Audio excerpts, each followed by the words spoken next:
Alrighty, lovelies. Good morning, good evening, good afternoon. How are we all doing today? Welcome back to the... Oh gosh, is this the third episode now of the podcast?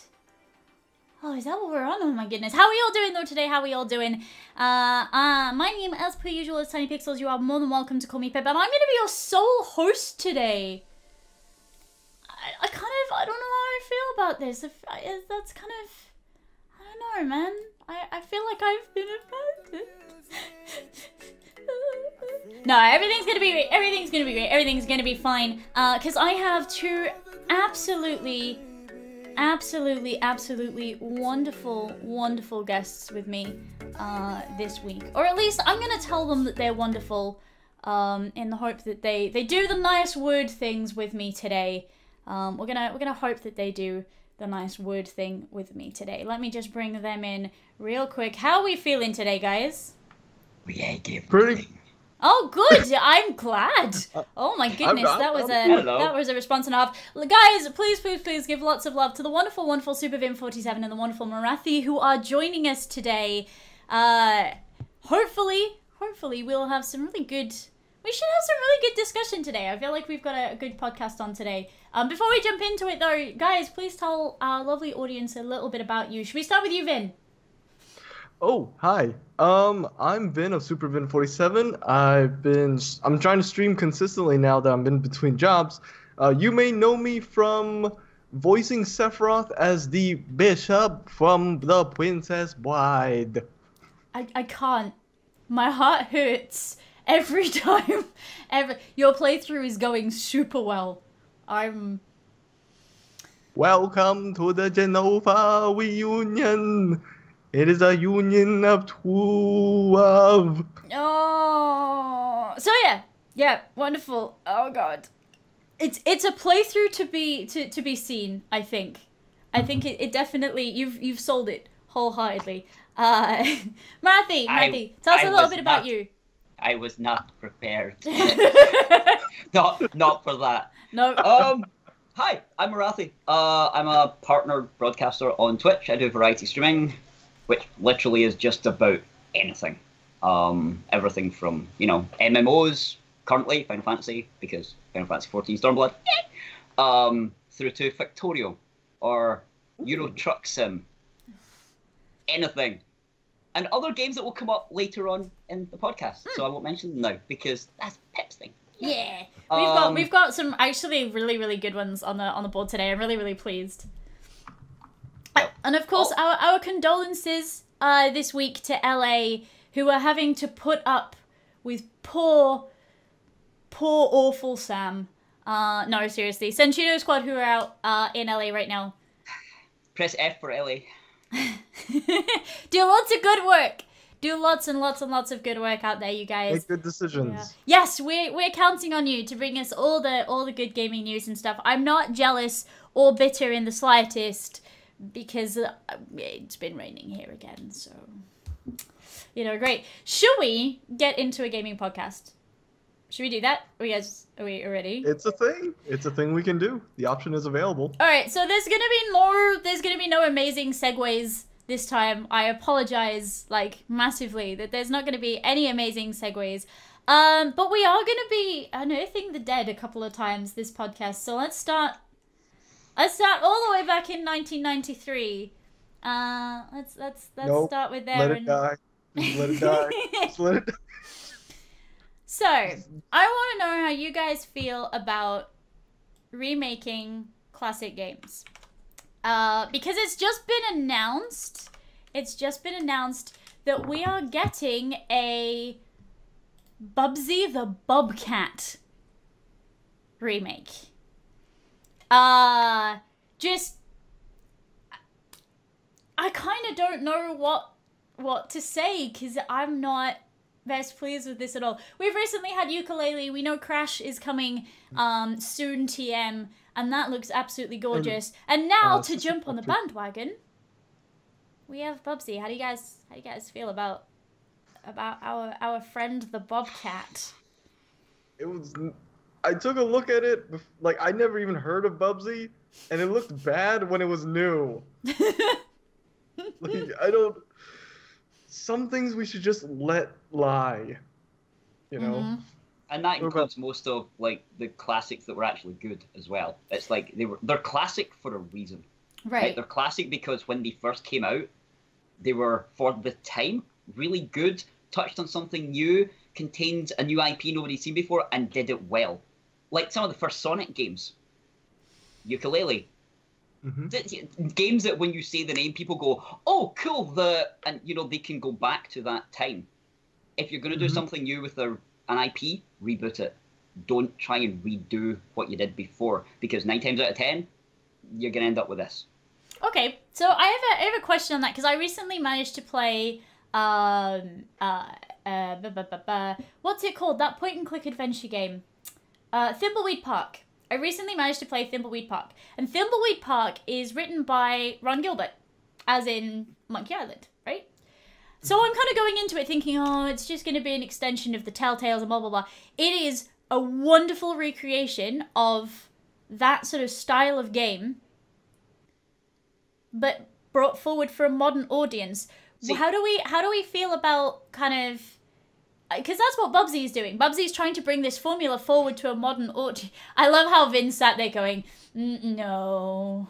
No, I think both of us are now. No. You just have to take one look at the trailer and just go, why? Maybe maybe Bubsy isn't the game to do it. Maybe that's the problem. Yeah, see, like, if you're remaking a game, like TJ said earlier, you gotta have a game to remake, right? Bubsy was largely unknown, and looking back on it now, there's a reason why it was largely unknown, and I don't know if they made a good decision in trying to bring that back from the grave. I feel they would make more headway starting their own IP.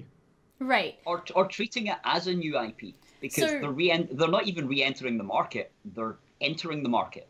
Right. So taking sort of a leaf again out of Ron Gilbert's book and going, okay, so Thimbleweed Park is a new IP built on an old formula, and you'd rather see that than just a... Yeah. Okay. Definitely. So... Thimbleweed Park did it right, though, because they really kind of did that. Yeah, they took a concept that worked really well back then and aimed it at, they seem to aim it at an awful lot of the people now, that we want these people to play this new game based on what they remember of our old one, and they did that because they brought a new game out, but took all those cool parts and the right ideas, and just, as you say, marketed it for a modern audience. Okay, so how do we feel about then just a straight remake, like, I've got Crash running as our video right now.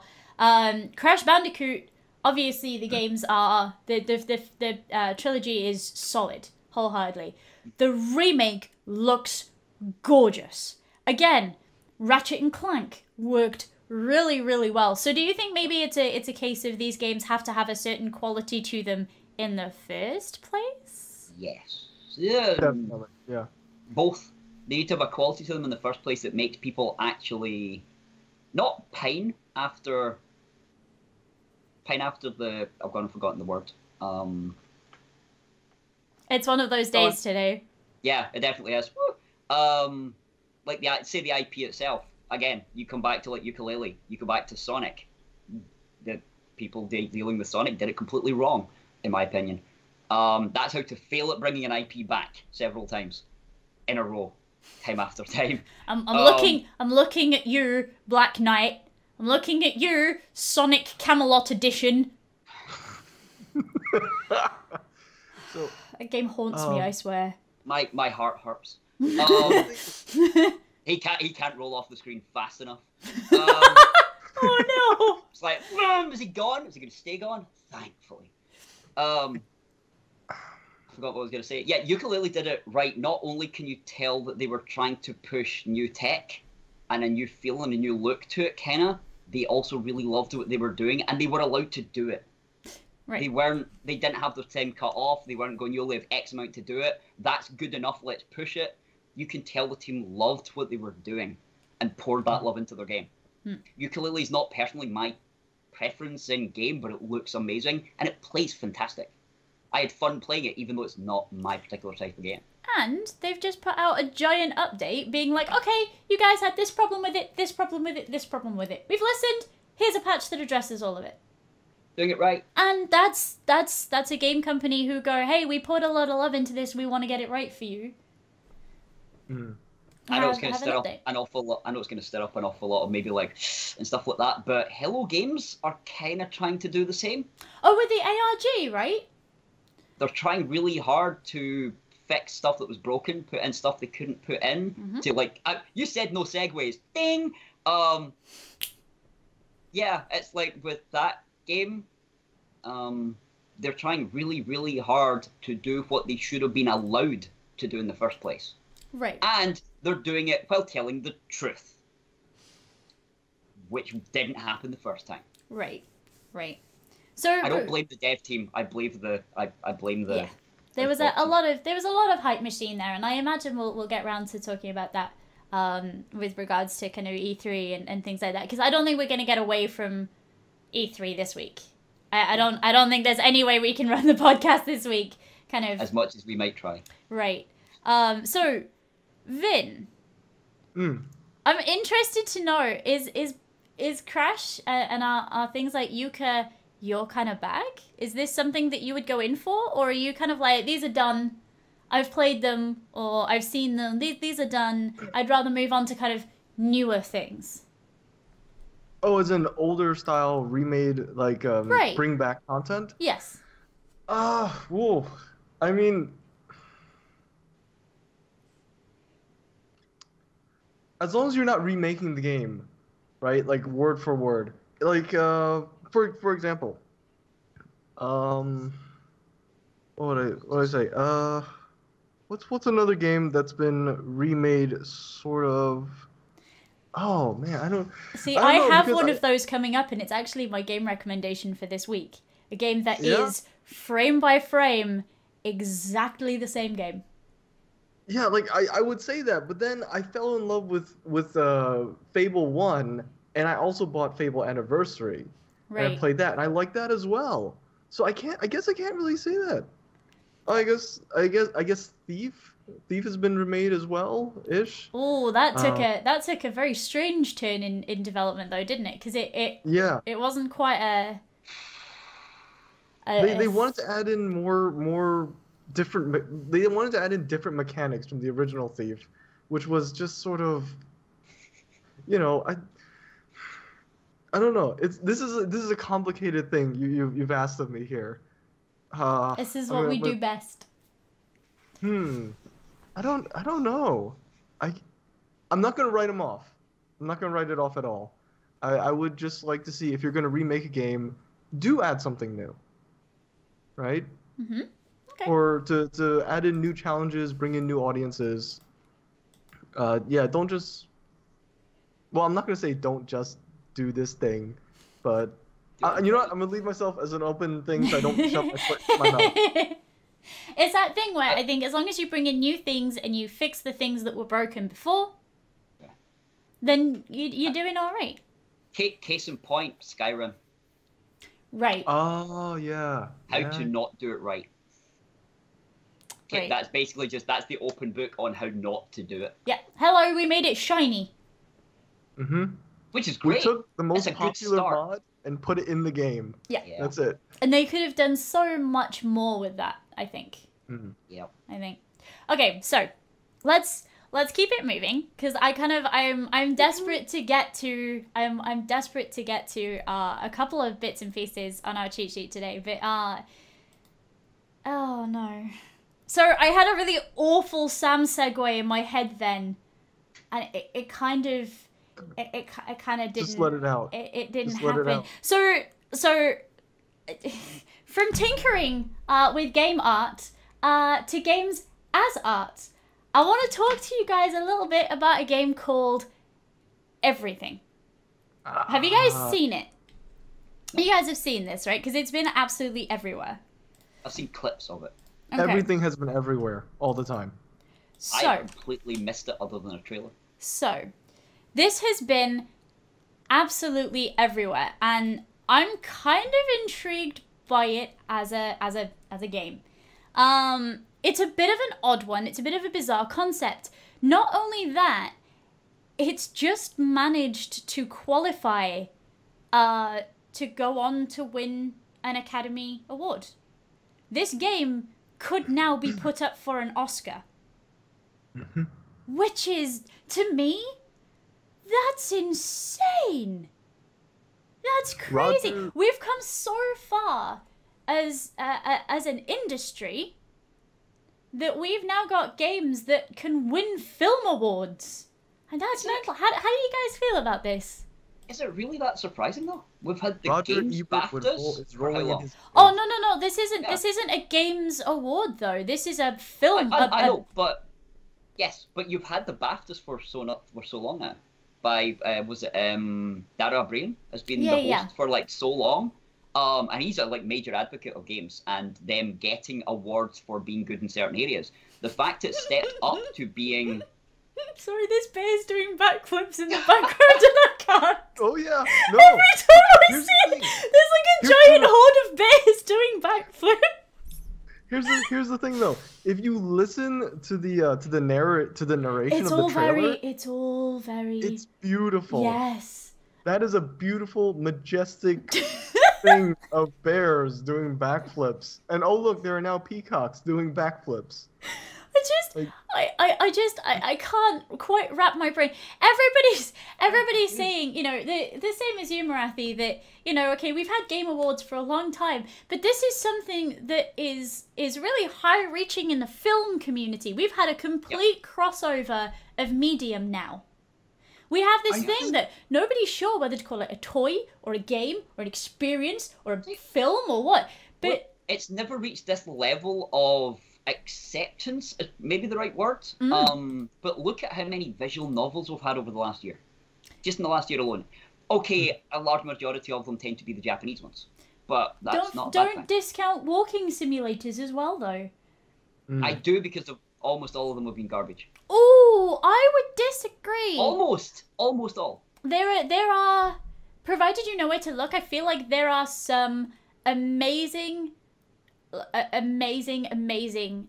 really sort of touching walking simulators out there that if you listen and you take the name them of it, the one where you start at the little cottage. Ether 1? Yes. Ether 1 really made me cry, made me flinch. I had to put the controller down twice and walk away. Ether 1 is a absolutely phenomenal game. Absolutely phenomenal game. There are some really good examples of these narrative experiences. There's only one it's game. It's a Wonder Bear. I'm sorry. I'm looking at the everything trailer here, and it's just like. It's everything. It is actually everything, and see, one of the main arguments behind like, oh, games can't be movies or it can't be art, right, is because some form of like you're not consuming a narrative in the traditional manner of watching a movie, right? You're able to make choices and all that kind of thing. But in everything, you can make choices and you're still absorbing the narrative that everything is interconnected. Right? The gameplay is built into the narrative. You can zoom in, you can zoom out, you can have roly-polies, you can have water bears, you can have actual bears rolling. So I just think the way the game was designed is very, very well done for its purpose. I noticed Skull actually mentioned in chat Firewatch being a walking simulator. Yes. He's not wrong. Yeah. And that's maybe why I disliked it, because there just wasn't enough to do for a game that looked like it should have been far more interactive. Yep. It's one of those things, and it's one of the reasons that I really like Ether 1 is that you can go through it as a walking simulator or you can go through it as a puzzle game. See, I played it and watched it for just long enough to, unfortunately, I think maybe miss some of the puzzle elements and get really bored. Or you can just walk straight past the puzzle elements. You don't have to do any of them. They're entirely optional. See, there's the problem. I didn't even notice some of them. Now, they tell you at the very beginning, I think, that there's one in each level for you to do. But you have to look for them. And they are entirely optional. So it's a bit of it's a bit of an odd one. But it's, I don't know, it surprises me always that we talk about all these games as art and blah blah blah, and the argument that always wins me over is that art should elicit some kind of emotional response from the person consuming it. And personally, I don't think there's a better medium for that than video games, because you do have that personal link with whatever is going on through mechanic as a sort of foundational thing, right? What was that game in 5 parts? I think it was Squenix dealt with the Let It Die or something. Oh, what was the game called? It had like 5 parts to it. You mean Stories Untold? No. 5 I think parts to it? It's three words in the title. And it is the only game within about the last maybe 8 or 9 years to actually have me stand up and walk away from the computer. Oh, I don't know. Life is It's Strange? the one. Yes. Life is Strange. Okay, so That we're is having the second only one game soon as to well. make me- Yes, that's. Oh, the yeah, that's only true. game Life is in Strange years to actually have me elicit such a response. I've had to excuse myself from the chat, turn things off, and stand up and walk away. Mm-hmm. I had to, because I couldn't sit in front of the computer anymore. I had a problem with Brothers: A Tale of Two Sons. If you've not played that, bear through the awkward gameplay aspect. It gets easier as you get more used to it. The idea is you control 2 brothers, and you control each brother using a half of a controller. Yeah, there you go. So one half is one brother and one half is the other brother. Okay. And you control the 2 of them to do puzzles all the way through. There are 3 points in that game where I put my controller down, burst into tears, and couldn't go back to the game for about a week. It is a sad story. It's horrendously sad. But in the same breath, there's parts of it that have lots of hope. And there are parts of it that are very bright. And there are parts of it where you would laugh. So many games like that. Yeah. The other one I remember being the little one where you're the little light spirit, and you've got the bear or something at the start, or the big hulking thing at the start, like saves you, and pretty much like you spend the first part of the level doing stuff, and he dies. And it's a giant tree, gives you your light energy. Oh, Ori! Ori in the Blind Forest. Ori had that. Yes. That had that same thing. Ori. I still cry at the Ori soundtrack. Still. Yeah. I played it a year ago. I still get upset when I hear that Because kind it of reminds opening. you of the game. Yeah, that opening section is beautifully well done. Like, absolutely beautifully. Like The other one that I like, and I actually think I like it better than Undertale, which is maybe a bit naughty to say, is One Shot. One Shot was an incredible experience. Absolutely incredible experience. It's Undertale without the combat, but with a more it's the narrative is based around fourth wall breaking. The narrative is based around you having to find files in your computer and help. Oh, I saw you play that. That was hilarious. Yes, it was incredible. Well, Incredible sorry, game. Yeah, watching you play it was hilarious. Yes. The game itself was like, whoa. Yes. What? Yeah.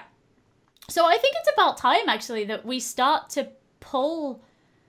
We start to pull in this recognition, and we start to say, hey, these experiences that we make as an industry, they're wonderful. Because there are so many of them. Is it Aru or something? Aru? Whatever it was called, the underwater game. Abzu. Abzu. Oh, Abzu. Yeah, I Yes. play too many games, dang it. No, I know. I think it's Abzu's good that another one I'm where- starting to pick up all the names for them now as well. Yep. But yeah, Abzu was another one of these ones where it really should at the very least get at least, like lip service recognition for just the art style and the fact that it looked... The art style immersed you in the game. Right. Even if the gameplay was a bit... the game itself, you can't deny that it looked really, really good. I don't know. I played Abzu about 3 times over on stream. Like, just repeatedly. We sat there and watched Fish for like an hour because that's what I needed at the time, and it worked really, really well. Yep. But yeah, it's just one of these games where the designers and the developers work together to make something actually work. I swear it feels an awful lot of games that fall over in that regard. It's almost like you can almost feel the disconnect between their design and art teams and their actual developers. It's almost like they don't quite... It's not that they don't even understand each other, they just don't connect in a way that makes it work.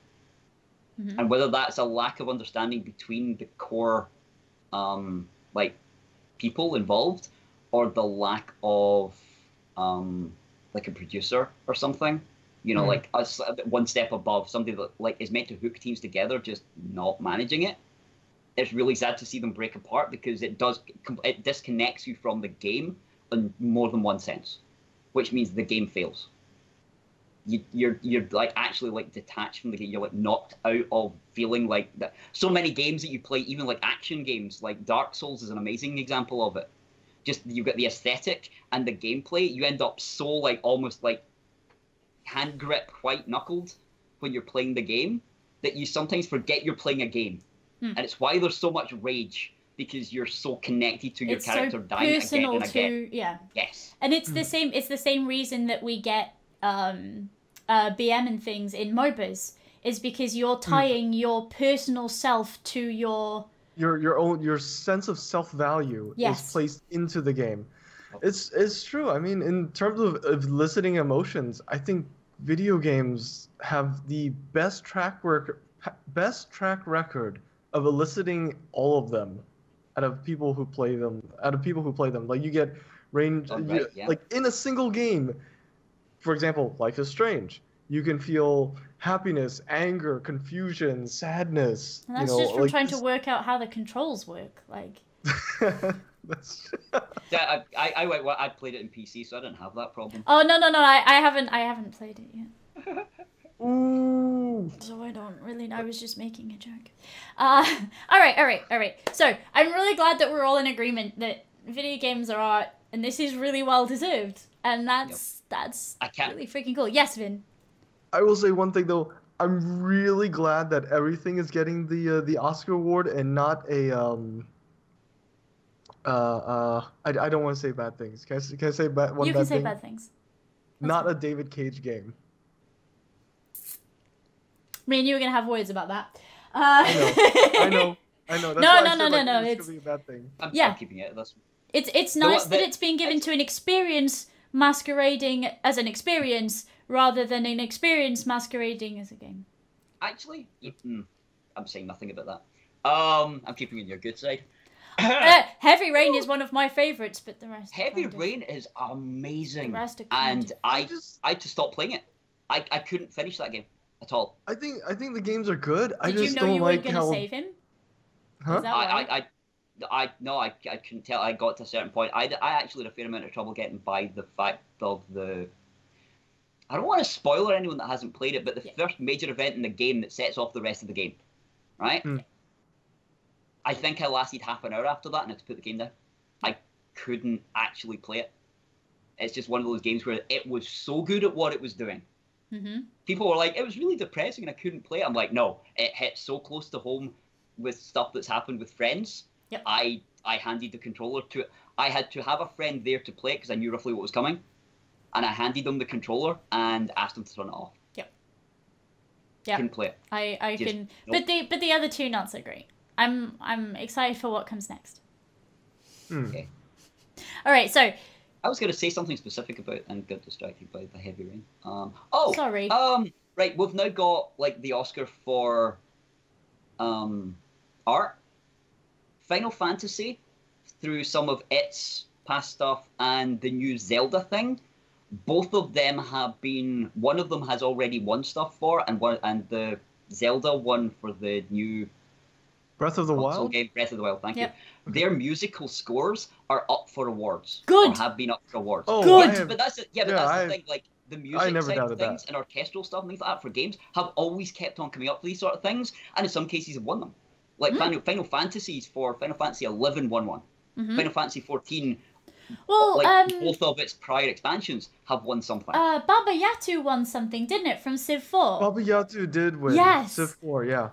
It did the win an original, award. the music when you start up Civ 4, that. Baba Yatu, Yatu, do. That one. It's supposed. Yeah, it's Actually, that ties in exactly with something that I had noted down to bring in, is the fact that there's like a Kickstarter that's just been thrown up, and it is Nathan McCree who did like there we go. He did the Tomb Raider games, right? The Tomb Raider suite. He's done the entire Tomb Raider suite and Yes. there's a Kickstarter up for basically a limited edition double vinyl album of it.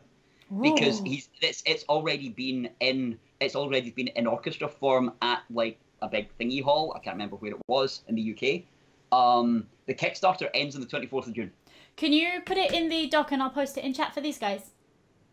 I don't have a link for it, but I'll post what I've got. Basically, it's the first 3 Tomb Raider games, and there's a Kickstarter up for it. Neat. Okay, that's fine then. These guys can find it, I'm sure. All right, moving on ever so slightly from prizes to more prizes. How do we feel about? And I always worry about asking this question. How do we feel about League of Legends? Because League of Legends is changing the way that its LCS works.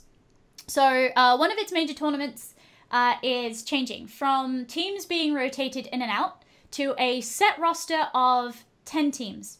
Each team puts in about $10 million to be on that roster. It is 10 million.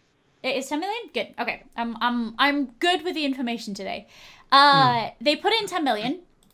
The players are then guaranteed a salary. They're guaranteed their spot on the roster, and it means that they can now build a format similar to we have like NBA, for example. So League of Legends is now bringing their tournament format forward to match traditional, and I'm going to use the word traditional sports sort of tournaments and events. So you have set teams So instead of people like swapping. Instead of it being teams in rotation, because that's the way that it's always been. They've been teams in rotation. They fought for their spots. Blah blah blah. This is we have 10 teams, and they fight in this NBA-like. tournament. Yeah. Yeah, it's like major leagues in the Yes, US. it's like major leagues. Yeah. So I'm amused because people see this as like, oh my god, how could this happen? That's such a big amount. Blizzard to have a 20 million buy-in. Yeah. For Overwatch, I think. I was going to say, what's TI though? Because isn't TI like massive now, as well? But if you want to see how forget. big an esport can get, and you want to see how hugely it can impact an entire country and the way the country works, StarCraft. Yes. Not StarCraft 2. No. That's StarCraft. Brood War. Yeah. And StarCraft watch Brood how- Wars. Yes. That's the Enjoy. Well, I was a pro player at one point. And yeah, from being outside of Korea, you didn't have a look in unless somebody in Korea actually kind of like name dropped you. They wouldn't even let you join in some of it. It was that big a Korean thing at the time. I mean, Whereas Americans, now you look at StarCraft 2 and look how huge StarCraft 2 is. Yeah. It is an esport. It is on Korean TV. It's GOM TV.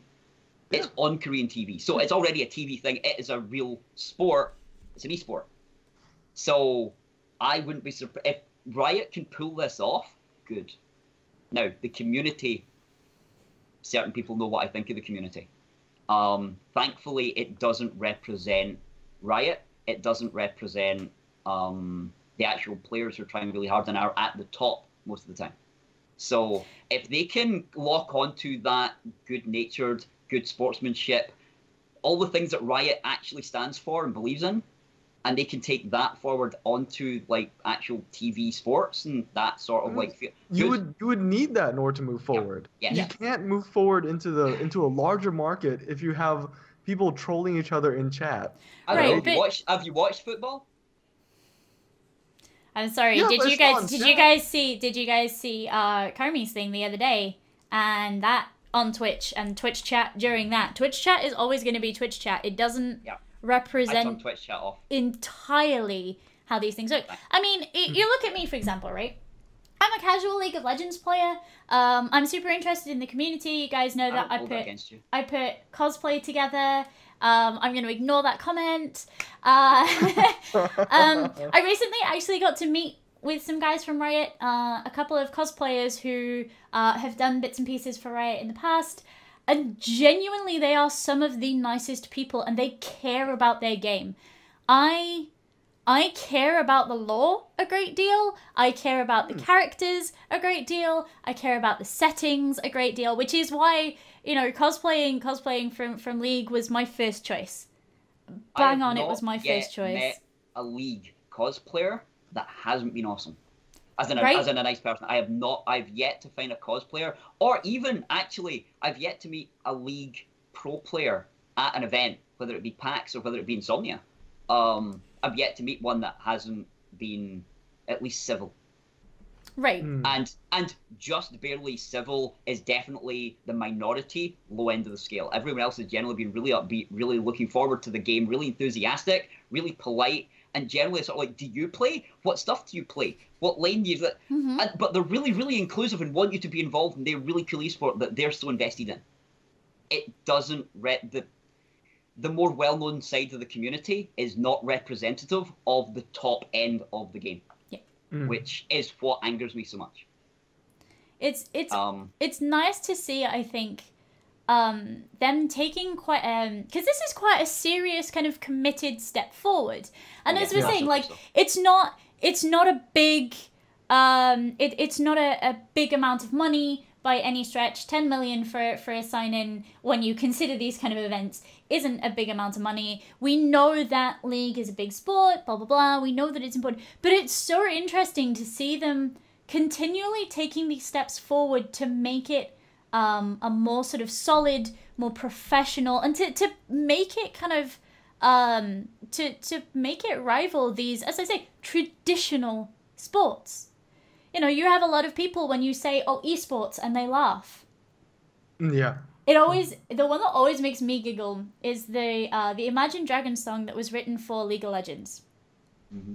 If you listen to the song Warriors, it actually has the, I think it's the lock-in noise from League of Legends. It was written for that. The music video is all about, like, climbing the ranks and being in front of your peers playing. Like, it's amazing endeavor by all involved. Well done. I've heard it play every single time the Six Nations Rugby comes around. What? Every time the Six Nations Rugby is on the BBC, I hear it at least once. And I kind of go, there we go. There it is. Is perfect way to show you guys that there is this parallel. Yep. It's not exactly the same. And more importantly, there are gamers everywhere. Yep. I have a couple of friends who are in fairly senior lawyer positions. They'd hate me for calling them lawyers. I can't remember what the other proper word is. But they're basically really quite senior lawyers for really large firms that have absolutely nothing to do with gaming. Absolutely nothing. You'd look at an awful lot of these people and be like, they're so professional, they'd never look at it. And they have in-company, like full in-company tournaments of up to 128 people. And it's a company that you'd look at and go, nah, you're never going to get a gamer in there. And they are some of the most intense, sweary tournaments I have ever been involved in. Yes. Some of the words said between some of these people who are professionals that earn 6 to 7 digits. And I'm just like, it's gamers everywhere. It's like my mother, right, has finished Myst by herself. Pardon? Nice. Well, by herself. That's mental. I haven't finished Myst. She's finished Myst by herself. It took her like 2.5 years. And she has A4 notebooks, like 7 or 8 of them. Thick. And it's just notes. The one that always makes me smile is sometimes like one of my friends and a wonderful one of mine, Matt Sparks, his mum plays Diablo. And every now and then she pops around the door and says something about Diablo, and my little heart does this. Because that's just the best thing. We're everywhere. And I don't feel like this is an industry that should be tied down. And the more professional a front we can put on and be like, hey, this is a really respectable thing that does really well and is genuinely exciting to watch. Here's the production value through the roof. Off you go. Yep. Mm-hmm. Oh god! Again, look at things like I go back to things like StarCraft, or even like some of the I completely forget the name of it, the D&D stuff done by MTJP and stuff. Mm-hmm. Look at the production value behind it. Stuff. Geek and Sundry's the other stuff. It's like again, it's production values that you expect out of TV studios. Yep. Because that's the sort of equipment level they're using, and the effort and the skill going into these things. Yep. You look at some of these YouTube videos and go, we're basically watching something that could be shown on TV. Yeah, it's good to see them taking this step forward, because it's I think League is an important game to me, and it's an important game to a lot of people, and to be able to bring that to a more mainstream audience in a very stable way, and go, hey, this is a thing, these teams pay in, we pay them a salary, we look after them, we get this entertainment back.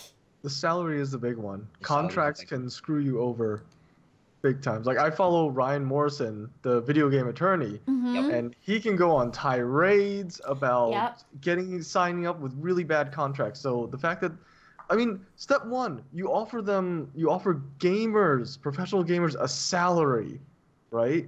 That means it's now a job. It's now actually, and maybe not in the eyes of gamers, because it doesn't have to be, because gamers.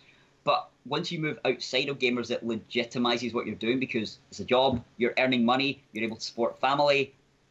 Yep. And hard to discount at that point. Even just for yourself, you know, when someone's like, oh, well, you know, how do you make so and so? It's like, I have a salary now. Yep. It's a real job. Yeah. I think it's wonderful that we are, as I say, legitimizing this kind of whole thing. All right, let's leave that there, because otherwise I'm gonna go on about Smite contracts and we'll be here all week, because DM Brandon's Twitter is constantly full of that kind of thing. Talking about legal matters and things we shouldn't talk about, let's talk about the new Assassin's Creed, because we've had leaks. Pre-E3 leaks.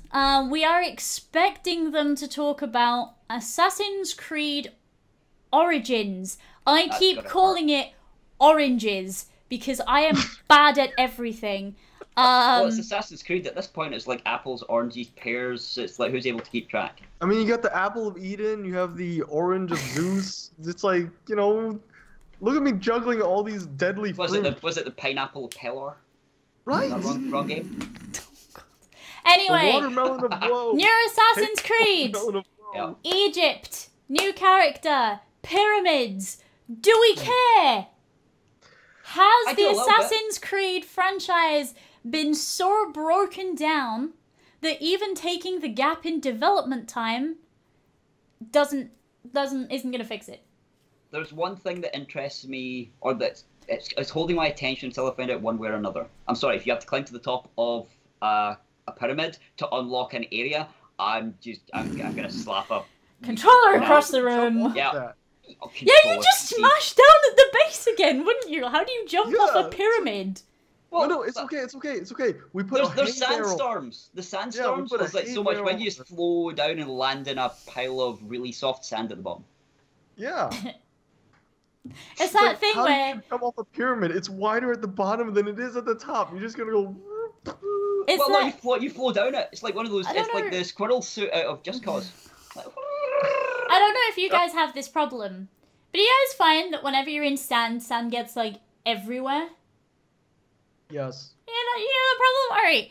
So these characters are gonna jump into like soft sand, and then for the next half an hour, your characters are gonna be walking around just kind of patting themselves repeatedly. I have to admit, I've never had that problem. Maybe just my orifices are tighter. I mean, potentially. I tend to wear earphones, which just keeps them closed.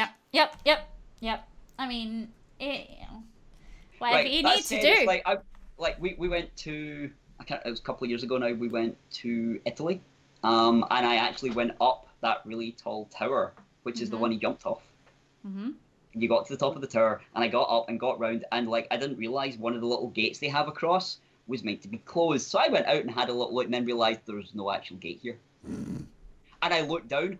Best thing ever. I've got a photo of it on my Twitter somewhere. It's the best thing ever. I took a photograph because at the very bottom of that drop, there was it's like a rubbish thing, cart type thing, and it looked like it on it. And I'm just like, I looked at it and showed the picture to Mrs. M, and she just went, "You're not jumping. I don't care." Amazing. Like, but I had no intention. But I just looked at it, and she's just like, "I know what you're thinking. I know what you're thinking. No, come here." But yeah, we went down and walked about, and the number of times going round about that, it's the one thing I'll give the people behind Assassin's Creed. We walked round about, and I stopped at a point and went... You recognize the places, right? Yeah, I know. I looked and went, It's just a little, well, it's not little, it's a full-size Lincoln building, but it's just this little bit where it's like, it's got like a hole at the front and this pattern and some dots down, and I looked at it and went, I know that.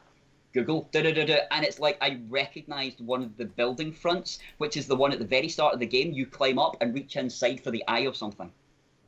You know, it's like there's like a secret inside this little hole, and I used to zoom in my camera. There's a hole in the building there you could stick your hand into. They did a Little really things good like job that. with the This research. It's why I look forward to each Assassin's Creed game and really hope it's not just another roll around the block. I have high hopes for Egypt. Egypt could be done really, really well. There's I hope so much they could put in there. And I mean, we just had I'm not pre-ordering it. I mean, I refuse to. I've been bitten too many times now.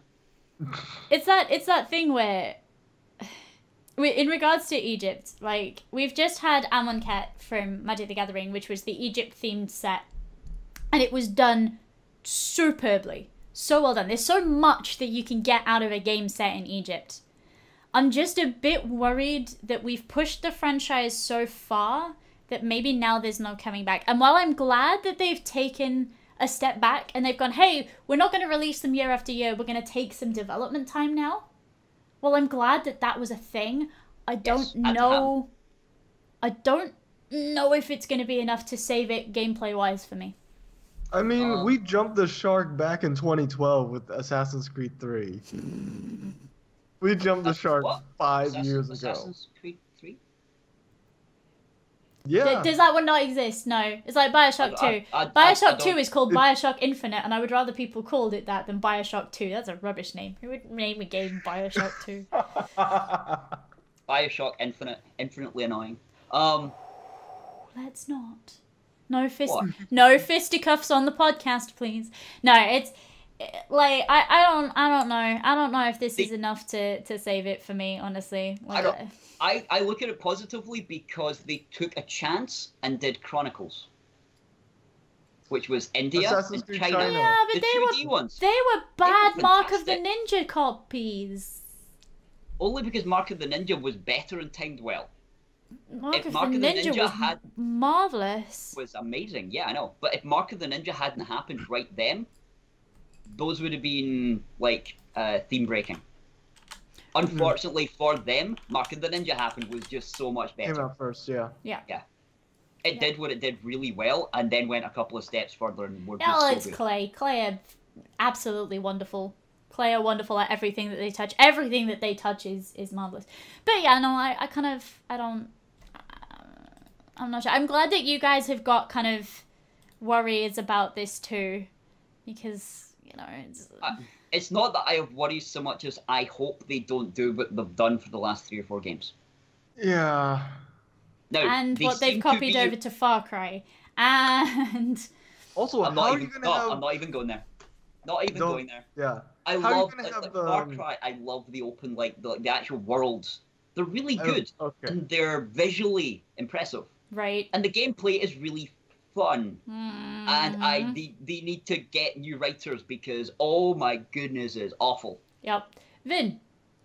I wonder if they're gonna have naval battles in Assassin's Creed Origins, because it's on the Nile. Well, we have rideable camels, says the leak that came out today. The leak that came out today says, screw your Far Cry elephants.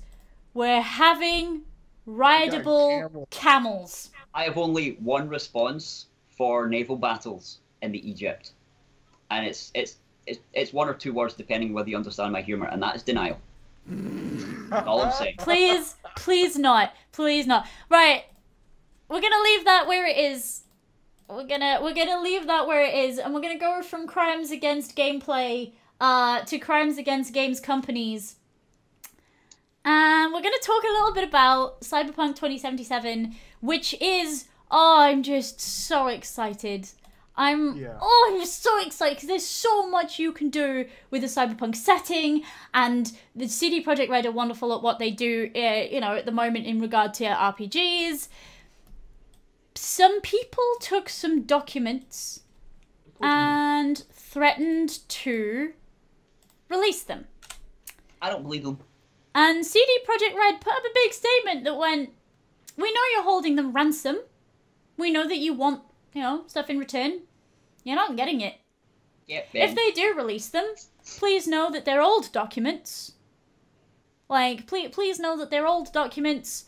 The story is going to be great. The gameplay is going to be great. Please believe in us. We love you a great deal. XOXO, CD Projekt Red.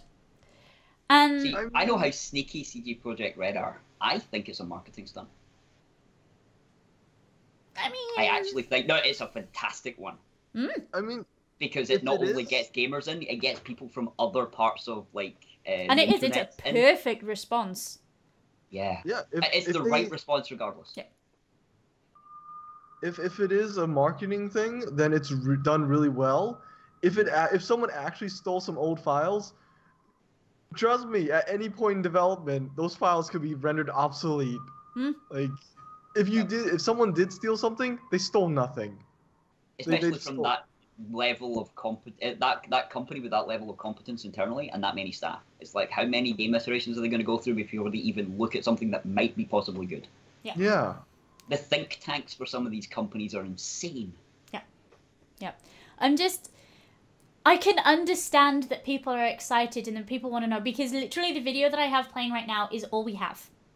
That's the cinematic trailer. Absolutely, that's absolutely all we have. And I mean, this is what I've based my. I'm currently in a cyberpunk RP game, and this is my entire. This was all I knew about cyberpunk going into it.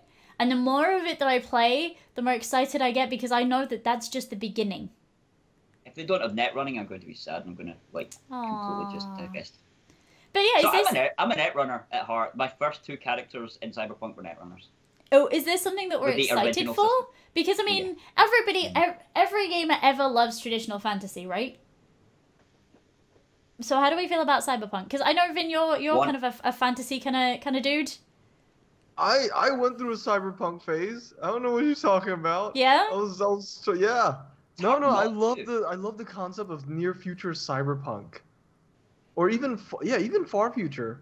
Yeah. Like, near future is great because of how scary it can get. Like, it's right around the corner.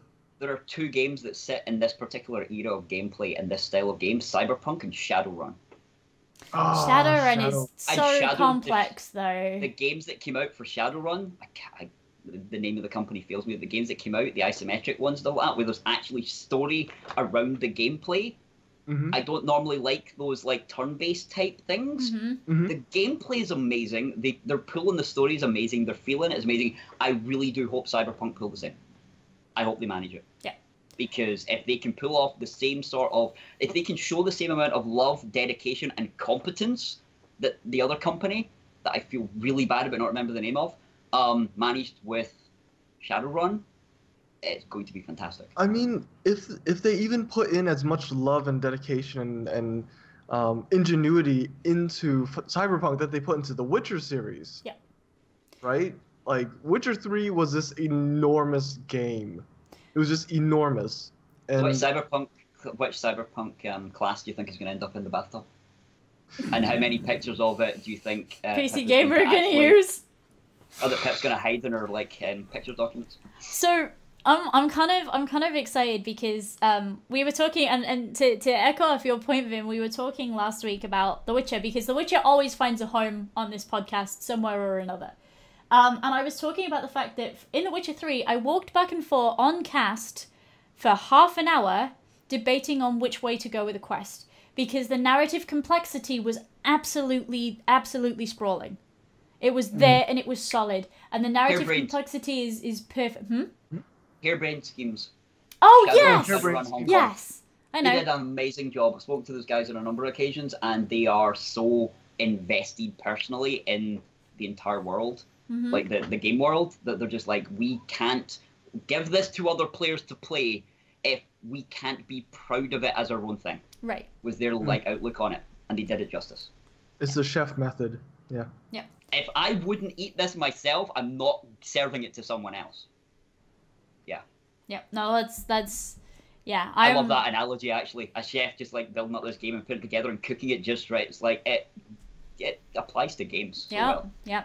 I If this love that. if this carries the same amount of complexity, sort of narrative wise and world wise, this has got to be a winner, surely. I think it will. And I look, mean, how could it not? so good. They're kind of the themes that you see just in this cinematic trailer are so spot on. They're so well sort of discovered all the way through that it just Anyone for Street Samurai? right. Oh, Right. Okay. All right. I'm interested, just before you go, I'm interested to see Yeah. how they deal with the magic system. Yes. That's the one that's going to make it or break it for me personally. I'm curious. I've got no idea how they're going to handle it because there's so many different ways they could. It's Yeah. yeah, because obviously we just don't have any information at this point, and I'm hoping that at E3 we get some solid. This is what it's going to be like. This is what the setting's going to be like. This is what it's going to be like thematically. Have fun. If they can make the game world feel like the game world from the books, or even from some of the novels, if they can keep that when you're playing the game, if that's the grittiness, light-hearted grittiness with Cyberpunk, because it can be really light-hearted and fun and bouncy and slashy, and then you get the the actual dark and underside then of the game you world. see a mega corporation and you're like, yes. Some of them are really, I'm some gonna of them go are really hide. shiny happy. Some of them are really shiny happy Apple, and some of them are really shiny happy Google. And then you get the ones that are military. Yeah. Yep. Scary, scary. All right. Let's hope. Fingers crossed. Fingers crossed. Another thing that I'm actually fingers crossing on is that Dota and Smite have just put out new co-op modes. I'm waiting on it patching. I paused it for this. So this has got you back and playing, right? I I'm would gonna try play both of these games for the co-op. You want to try it after we're done here? Sure. What are you doing?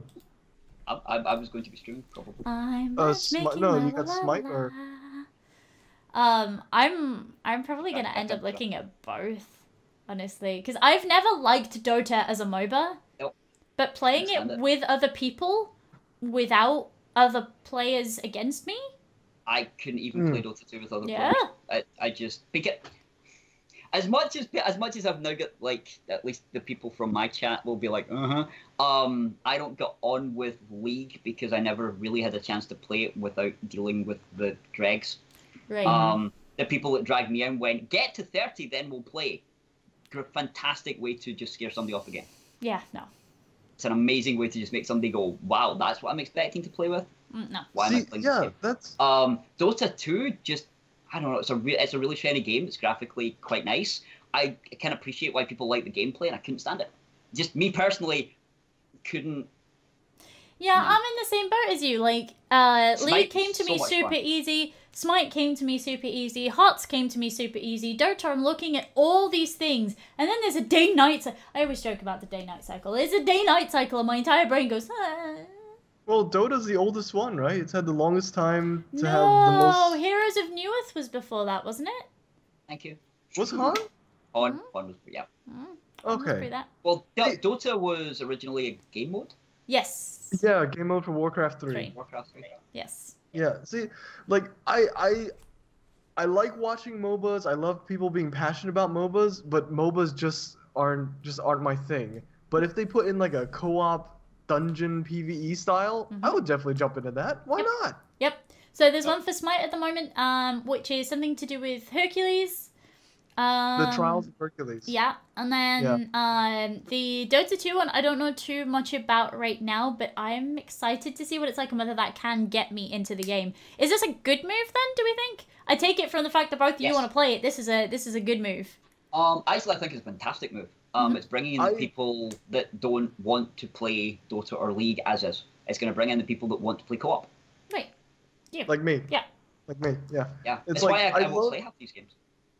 I love playing PvE against if it's like a handful of players against nearly impossible odds, right? Against a super hard Swarm AI games? computer.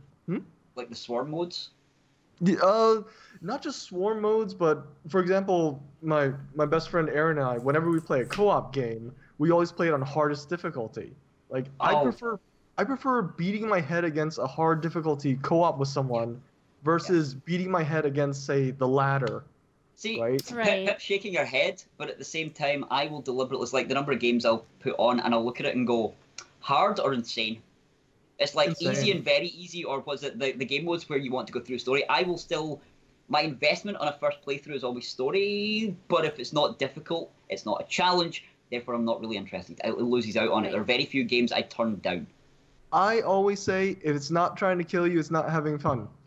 See, this is the thing. I agree. think a part of me regretted setting the difficulty for The Witcher 3 so low, which is why we're going through it in a towel.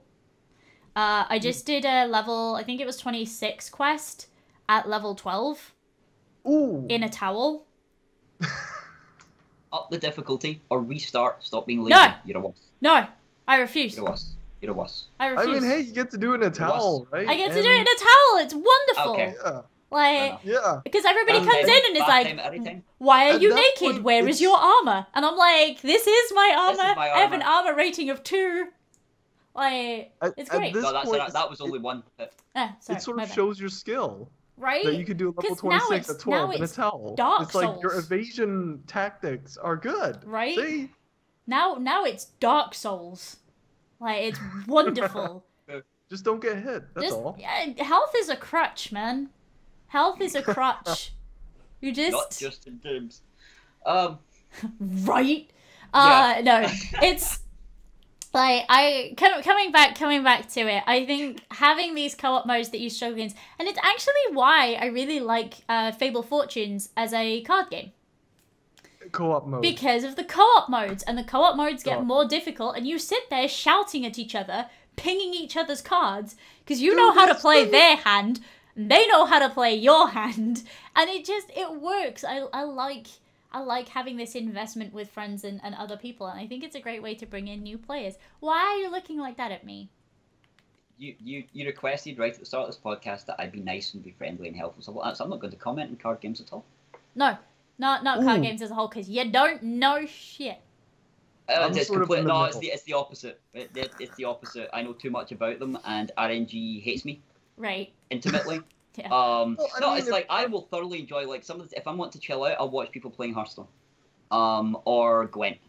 I'll lurk in your streams when you're playing Gwent and stuff like that because they're interesting Start games to with watch, and I thoroughly enjoy them if people are good at them, Mm. or are But- or learning them but are actually progressing. Yeah. You know, you can see them learning, you can see them getting better. I love that aspect of watching other people play games.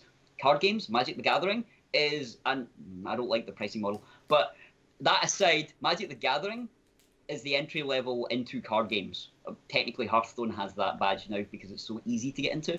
Yeah. But Hearthstone, Magic the Gathering, Gwent, there we go, that box set. There are like some of my friends in Glasgow have like 30 to 40 completely different card games around like superheroes Yep. and all Ooh. sorts of things, right? Yeah, superhero card games, CCGs. There's like dozens of them. And they're all fantastic to watch them play them. And me personally, I cannot stand them. I would happily burn all the cards if they didn't look so pretty. Oh no. But it's why I love it's like I watch people playing League of Legends. I love watching the LCS and stuff like that. I won't play it.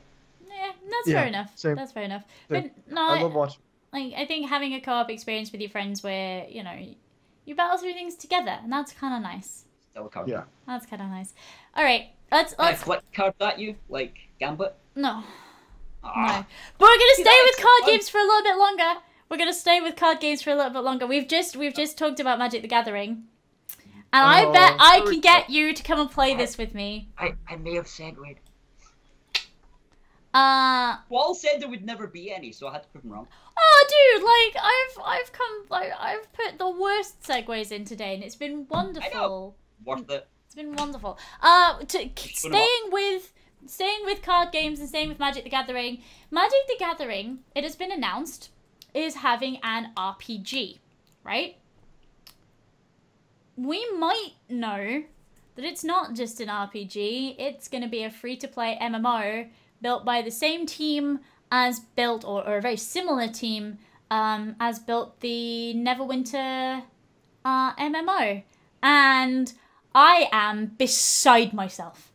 Like, I genuinely have a tiny weeny flutter in my heart and a little face. It's literally she to fix her cam earlier because there was 2 of her. Right. Every time, just every time somebody mentions this, I'm like, I get to be a planeswalker, and we're gonna go to all the planes because there's so many amazing settings, so many amazing characters. Like, I've put up the trailer for Amonkhet, which is the current set, right? And it's all to do with these Egyptian gods and Bolas being like an absolute overlord over the whole lot of it, and it's just it's wonderful. Before that, we had Kaladesh, and we've got Zendikar, and we've got like Phyrexia, and the vampire one. Yes. I know them by the vampire Innistrad. one, the colorful one, and now the Egyptian one. Now the Egyptian one, yeah. I'm so excited for this because there are so many amazing settings, and if Wizards of the Coast do anything well, it's pull forward these gorgeous, beautiful settings. And I could not be more excited for this. I could not. And I have a feeling that I'm probably about the only one. Again, no, as long as Wizards of the Coast leave the developer to do it, and leave, like, so, sure, be a hard ass in the lore. Sure, makes perfect sense, especially for a game like this. Be a hard ass in the lore. Be Blizzard-esque about it. Yeah. Like, straight to the wall, keep the lore the proper lore, or you're going to alienate your core player base. Yep. Straight up. If People the lore that you doesn't might make not sense, normally have grabbed. yeah, if the lore doesn't make sense, and the lore I think is friendly enough that anybody can grab it. I learned. I think it's. That's interesting. I think it's fascinating that Magic the Gathering has a lore, right? For example, it has to with its scope, though.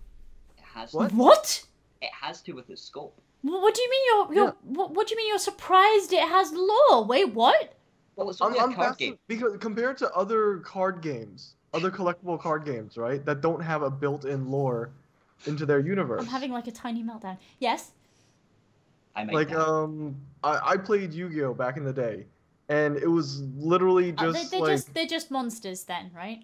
yeah, they were Yeah. just monsters or Pokemon, right? Pokemon was just the monsters from the anime, from the show, put into card form. But Magic the Gathering has built a lore around its cards. Yes. And around the Planewalker. Each set is a story.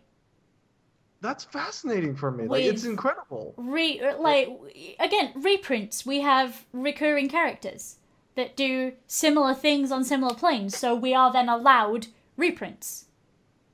But then when they move to the new area, sometimes the actual theme of the area or the background area, the lore in the area, like alters their powers in some way, or like like makes some less powerful, some more powerful. Because hey, they're now in their own element, so they're now super powerful. You say that. It also works the other way. So Chandra, who is the she's a little fiery lady, right? She's a fire-based planeswalker. She recently went home, where the last time she was there, she set a bunch of shit on fire. Her parents upset a great amount of the sort of ruling government there, and she sort of whoop, into thin air before she could be captured. Oh. So she went home, and she was locked in a box for a little while because, you know, that she shouldn't. Oh, she was arrested on sight. Oh, damn. Yeah, they knew exactly who she was. They knew absolutely exactly who she was. And I believe I know the bit of lore you're talking about, and I believe they also knew she was coming back and were prepared for her. Yep. Because I like that. She couldn't resist it. Bolas, who is the pharaoh god in like this set, has been in Magic since time itself. He's this gigantic dragon-looking dude who is. Is he the antagonist? Like, for the entire thing, everybody is his pawn. Over all of these planes. Everybody is his pawn, and everybody moves to his plan, and if they don't, he just steps on them. Wow. So the fact that they've turned up and suddenly he's there, that's not a good thing. How do they portray the lore? They do stories that go with each set.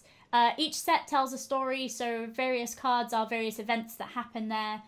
They're all monsters that appear on that plane, etc. Each card, or lots of the cards, have flavor text. So, for example, the one that I always used to get reminded of was Goblin Cannon. So, step 1, grab your cousin. Like, step 2, pop him in the cannon. Step 3, fire. Step 4, find another cousin. Like that kind of thing. It's all these Wait, little. are those multiple cards or? No, that's one card. That's one. Yeah. Okay. Yeah, if you buy big sets, you get the story booklet with it, and now every set comes with story cards, and they're marked on the text bit, so you can follow Are they the still story playable? along. Yes. Oh. Yes. Cool. Which is really neat. So yeah, there's a big interconnected lore. It's this big sweeping story that goes on from way before I started playing, and there's a story across multiple cards. Yeah, like there's usually, I think it's 5 a set now. I don't know if I have one to hand, but yeah, it's really clever the way that they do that, and they write stories outside of it to complement that. It's good. It's good, and it's a really good card game to get involved with for people like me who like stories and not so much card mechanics, because you can build a deck that relates to the story that's going on right now. I have a question. I love the kid learning how to fight with the golem. With the bow staff? Yes. Yeah, they've actually sort of like animated a golem to help teach the child how to fight properly. I have a question. So, is this MMO going to be more Elder Scrolls Online or World of Warcraft? God, I hope not. What I mean by that is, Elder Scrolls Online is set in between Oblivion and Skyrim. It has a set pace. Whereas right? WoW is an ongoing. It's ongoing, yeah. Like once Blizzard went into WoW, they can't do any more Warcraft games because it's from present time onwards. When are you going to set the Warcraft game? They could definitely do another Warcraft one because we've got so many stories to tell that you're aware of that you never actually see. The nice thing... the Warcraft movie was a perfect example of that. Because it was a section of the story that you don't... Yeah, you wouldn't see, you've never been able to interact with, you didn't even know... You knew it happened, but they never did it in detail. I personally really liked the Warcraft movie. I'm going to be honest, I'll go with Dasso in chat and say that neither, because of the way that Magic the Gathering works. So, Magic the Gathering is built around planeswalkers that walk between all these several planes. So while we're looking at the story on Amonkhet right now, there's still stuff going on Innistrad. There's still stuff going on in Phyrexia. There's still stuff going on in X plane, Y plane. There's still stuff going on in Zendikar. There's still stuff going on in here and there and ever. But we don't follow that. We're following the Gatewatch, the group of main planeswalkers. So, actually, it could do anything it wanted. Because we're not following every plane all of the time. We're only ever looking at one thing at a time. That's a huge one, actually. That, basically, when they first open up the MMO, they can concentrate on possibly the first plane they ever brought out, and then work their way through the lore, card pack by card, like, like release by release by release. Oh, let me see. How many expansions do they have pre-planned already, then? Or... If they do a Planewalker style? Or... If we're still following that train of thought, we're in Amonkhet right now. So what's happening in Zendikar? Anything could be happening in Zendikar. 3 sets down the line, 10 sets down the line, whatever it is, when we come back to Zendikar, you've got game lore that's established what's happened in Zendikar since the Planeswalkers last left. Yep. But you get to be a part of it instead. Yep. What I hope if they've got... I don't... You can never tell whether a game company will do it or not. It's almost expected they're going to bring cards into it in some way.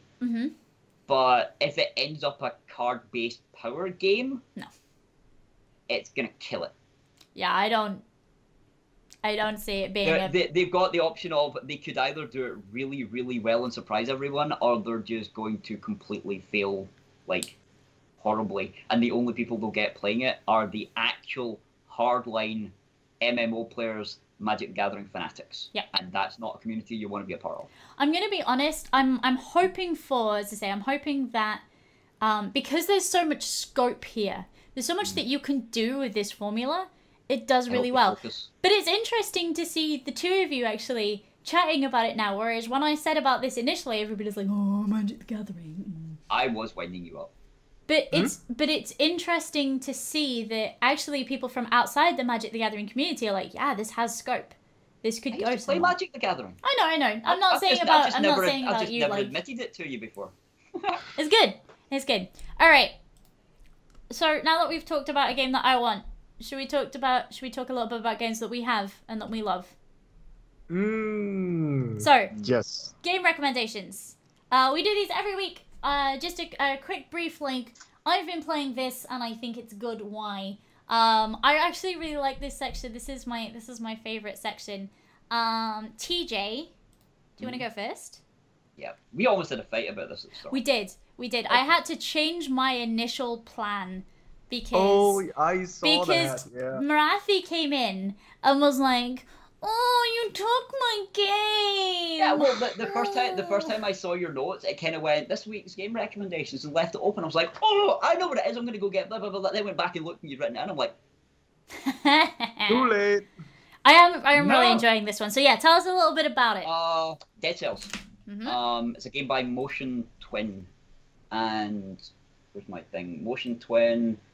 It's currently still in early access, which is stunning to me because right now it would be good enough in my eyes to be a full release game already and be pushing for extra in-game content. And you haven't even been playing the expansion that I've been playing. Yes, there's an expansion out in between the last time I played it and this podcast happening.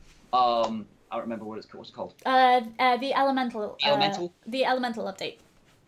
Which looks so good. Basically, it's a roguelike Metroidvania-esque game, and it's a platformer. You're looking at it from the side, and just so good. It flows really well. The controls are fantastic and really easily get out. It's one of these ones where if you're going to play it with controller. This is from a PC gamer. Play it with controller. It plays so much more fluidly with a controller. And it's out on Windows. It's out in Windows just now. It will be out on Mac and Linux at some point. It's just as you move through the game, it's almost like Binding of Isaac-esque in the way that the more you play through the game, you unlock some stuff. But you unlock it by you move through the game, you kill things. Killing things gets you orbs and stuff like that, or souls. Dead cells. Dear. Cells. Yep. Dead souls. Work your way through the game. Actually, no, it very much is kind of like a Dead Souls-y type game because you make one mistake, you're dead. That's it. And there are curses in the game that go, hey, if something breathes on you too hard, yeah, you're dead. You're done. You've got multiple ways. It's like you go down, you find something, you go, oh, there's a thing behind a door I want. I can either pay, what I was looking for, resources. Yeah. You can pay resource numbers, basically just like gold. Coin, money, gold. Yep. You pay gold to open the door, and you go in, you get the thing. Or you can just beat the door down and take the thing. Slight downside. That ticks off the gods. Really ticks them off. Depending on how powerful the item is, depends on just how much you tick the gods off. And what happens is you get, as Pip said, you get a curse on you. For the next 10 enemies, you must kill them as a sacrifice to the gods to repay their anger. Up until that point, one hit kill. Yeah, one hit kills you. It could be you fall slightly too hard and hit the edge of something wrong and hurt yourself. You're dead. Yep. Vin, you will absolutely love it because in addition to breaking down doors, there are also talking chests that bite your hand as you open them, and they will give you a curse too. Yep. But the same way. Yeah, you can choose it. And the cursed chest will goad you to open them. Yeah. You can walk past them and the chest is like, psst, hey, don't you want this? Hey. And you just like, I have cool stuff. The thing is, it usually is really cool stuff. Yeah, it is really good stuff usually. But yeah, no, Dead Cells is great. It's super fluid. The control scheme is really, really good, and I recommend this one with you, wholeheartedly. And I just noticed that they've got entire sections of the game that you can't access until you beat something significant. Yes. And that's all I'm saying. Yeah. You will see things. You will see things in the game in places, and you can't get to them. Yeah. You'll see things, and it'll be like, tickle this, and you tickle it, and nothing happens. It's like, but why?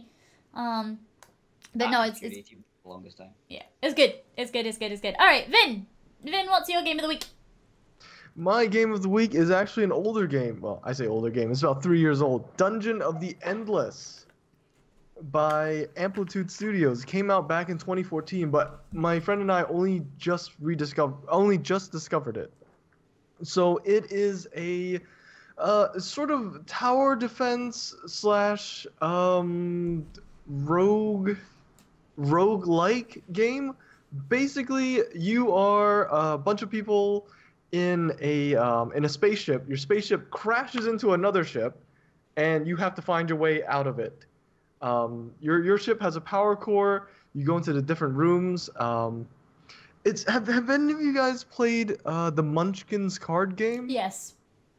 It's a little bit like that. Like every turn, you kick down the door and you see what's on the other side. It can be like big scary monsters. With team-based hero play, that's the most important part. We were looking for a co-op game Oh, damn. to. It's really Yeah, good.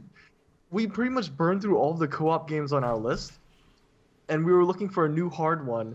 And he said, "Oh, check out Dungeon of the Endless," and we did, and it's just one moment that jumps out to me is we discovered you can hire mercenaries in the game, right? You can hire mercenaries. I think they become new characters if you pull them, if you like carry them all the way to the end of the game, of which there are 12 floors. He was a chef, right? So I had enough food to keep myself alive, but in order to hire the chef, he's like, give me practically all of my food, right? So I gave him all of my food. I take him on as a character, and I forgot about him. So I forgot about him. I left him in a dark room, and every time you open a new room, it's considered a new turn. And rooms that are left dark have a chance to spawn monsters in them. I forgot about him. So at the start of the next turn, darkness came and he was surrounded by monsters, and I was like, why is my controller buzzing? He died. I paid all of my food for nothing and he died. Yeah. So it's definitely it's brutal. hardcore experience then, Oh, yeah. it's brutal. It's definitely a hardcore experience, and I'm loving it. I'm loving the co-op aspect. I'm loving the strategy aspect. Mm-hmm. I'm loving the resource management because everything gets more expensive as you start purchasing them and buying them and putting more things But down. you don't really get any more resources any faster as you go on, so you really have to pick and choose what you want. It's important. Ah. That's really neat. Yep. Resource management at its most critical, because every choice does actually matter at some point. Yes. It could be like 2-3 floors up. Okay. That's Mhm. really interesting. No, I've seen it and it looks really good. It's just maybe I might give this a go this week. Oh, the difficulties are a lie. Uh-huh. Too easy and easy? That's a filthy lie. Yep. It's not easy at all. Aww. Oh, But- okay. You can team up with it's up to 4-player co-op. Mm-hmm. So each person has a different character, and each character has different strengths and abilities. Like one is a very good builder. They can repair your turrets and stuff like that, and your resource gathering machines. Another that I play is the Pyro from TF2, which I have an aura of burn ability. Whenever I'm in a room, right, if a lot of things spawn around me, I just light them all on fire. As you do. As I do. No. So I like it. I Yeah, like it a this lot. sounds really great. This sounds really great. All right. My recommendation for this week is, and I'm gonna go back to where we were talking earlier about a game that has been reproduced entirely frame by frame with the old version. This is Wonder Boy: The Dragon's Trap. It has just landed on Steam. I got it on the Switch a couple of weeks ago. It just landed on Steam. It is incredible, and you can choose whether you want to play the new version or the old version. It's an old school side-scrolling platformer game. It's hardcore. Like it's a difficult game because again, it is frame by frame exactly the same as the old version, and you can switch between them in game to see that they are just exactly the same all the way through. The new animation is absolutely stunning. Absolutely stunning, hands down. Oh, we're just going to see the bit now. You guys will see it in a sec, where you can play it in 8-bit, or you can play it in the new HD version. It's beautifully drawn. It's a beautiful game. The idea is you're a hero who goes to slay the dragon. And you start the game by going to the first boss fight and slaying the dragon. And as you do, the dragon curses you. So you're now a dragon. You're a little lizardy dude. So your new weapon instead of your sword is that you breathe fire. And in the end, in order to be able to get down to the water places, you become like a little water nymphy fishy dude. You become a mouse who can climb up the walls. You become Hawkman who can fly. Like, he's Lizard Man, not a dragon, but yeah, you guys get the idea. It's amazing. And it's really good for players who are new to this level of difficulty, because when you die, you keep all your currency, but all the currency in the world respawns. So you can buy better armor. To help you through that bit. To help you through that bit that you can't do. Okay. It is super linear, because that's the way that the game was designed in the first place, because you start out as Lizard Man, and then you become Mouse Man, or whatever they are. And you go through all these different forms. But it's so clever.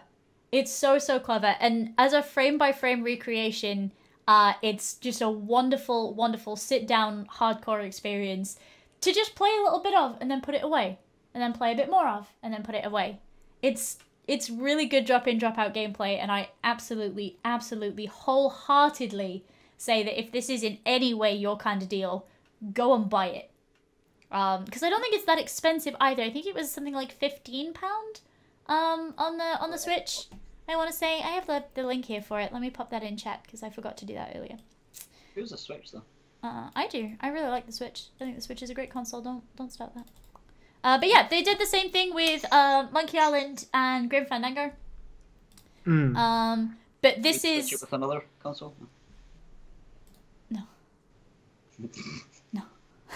I actually really like the Switch as a console. I hope it does really, really well. But yeah, this is Wonder Boy the Dragon's Trap, and this is my recommendation for this week. If you have a Switch and you want something handheld, if you have a PS4 and you want something that, you can play on the Vita quietly, or, you want to see... Again, the animation quality is absolutely gorgeous. On a big screen, it just looks stunning.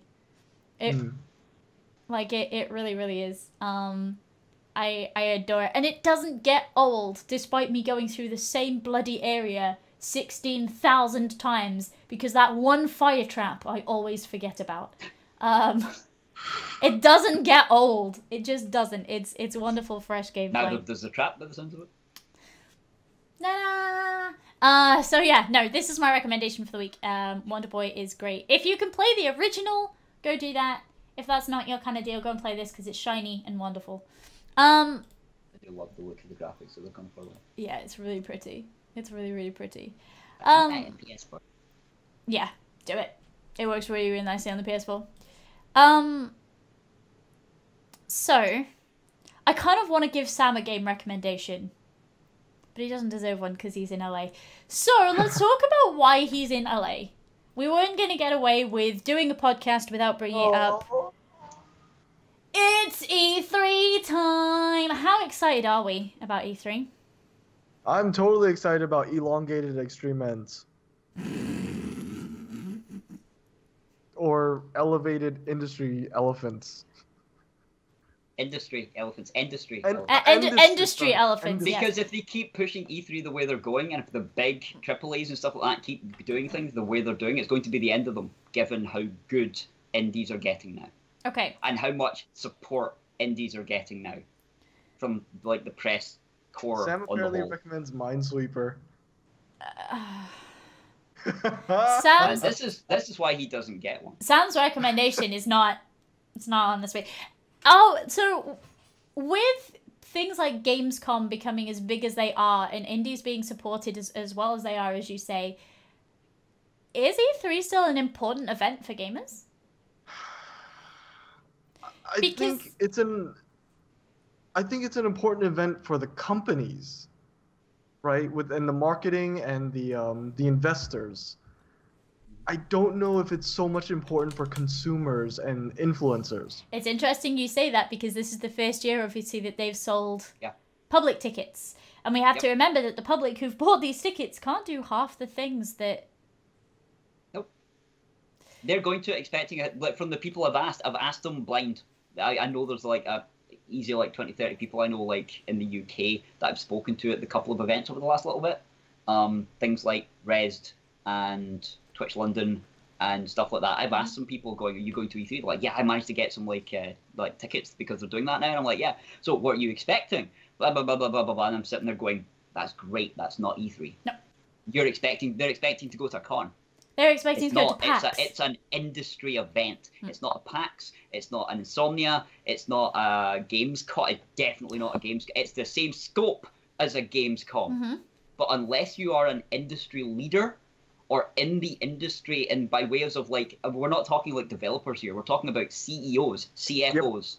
If you're CTOs, if you're not one of these people or press, E3 is not for you. Unless that's the part of the industry you're intending on going into. If you're aiming to be the CEO of something, or you're aiming to go into management in a large games company, then you need networking. Go to E3. Yeah. Go to E3. It's fantastic. You network with the people at E3 because those are going to be the managers, They're going to be the people you're looking to talk to. Yeah, maybe not the producers or the designers, but they're going to be the guys who are the publications, right? The publication people, sales, marketing, yeah. That's what's going on at E3. That's going to be the news. That's where you get your overlap between the conventions and E3 and stuff like it. Is your marketing people. Yep. Yeah. That's your major overlap. People sort of go, "Oh, well, I talk to these like community managers all the time." Most of them aren't going to be at E3, or if they are, they're there to be community manager links between their upper management and other management going, "Hey, I'm the community manager for this game, and our guy would really love to talk to your guy." Yeah. Although this time around, an awful lot of community managers are going because they're going to be public. It interests me though that I've noticed two things on Twitter, and I'm gonna put both to you and see how you guys kind of go with that. So one of them is that E3 is for games that are being released 27 years from now. And so for us, there's not a great deal of point looking at, what's going on at E3 because these games are so far apart. The second one is that the press that are going, and obviously as content creators, we have to be looking at these events as, are these worthwhile events for us to go to? Everyone that we get to. Also, congratulations, Scotland, for your Insomnia events. Great job there. Absolutely great job there. This is the second one, in fact. It's not even the first. The number of people that are like, "Oh, this is the first one." It's like, nope, no, this is the second one because the first one did so well. They're doing them out in Ireland now as well, and they're going really well too. One. So yeah, congratulations to them. But yeah, we look at all these events. We look at Insomnias, we look at EGX, we look at PAX, we look at Rezzed, we look at TwitchCon, we look at Twitch London, and we go, okay, what is the benefit of us being there as content creators? And a lot of people that I've seen on Twitter have said, hey, there's going to be so many people sort of in the public sphere walking around, we're not going to be able to get to any of our appointments.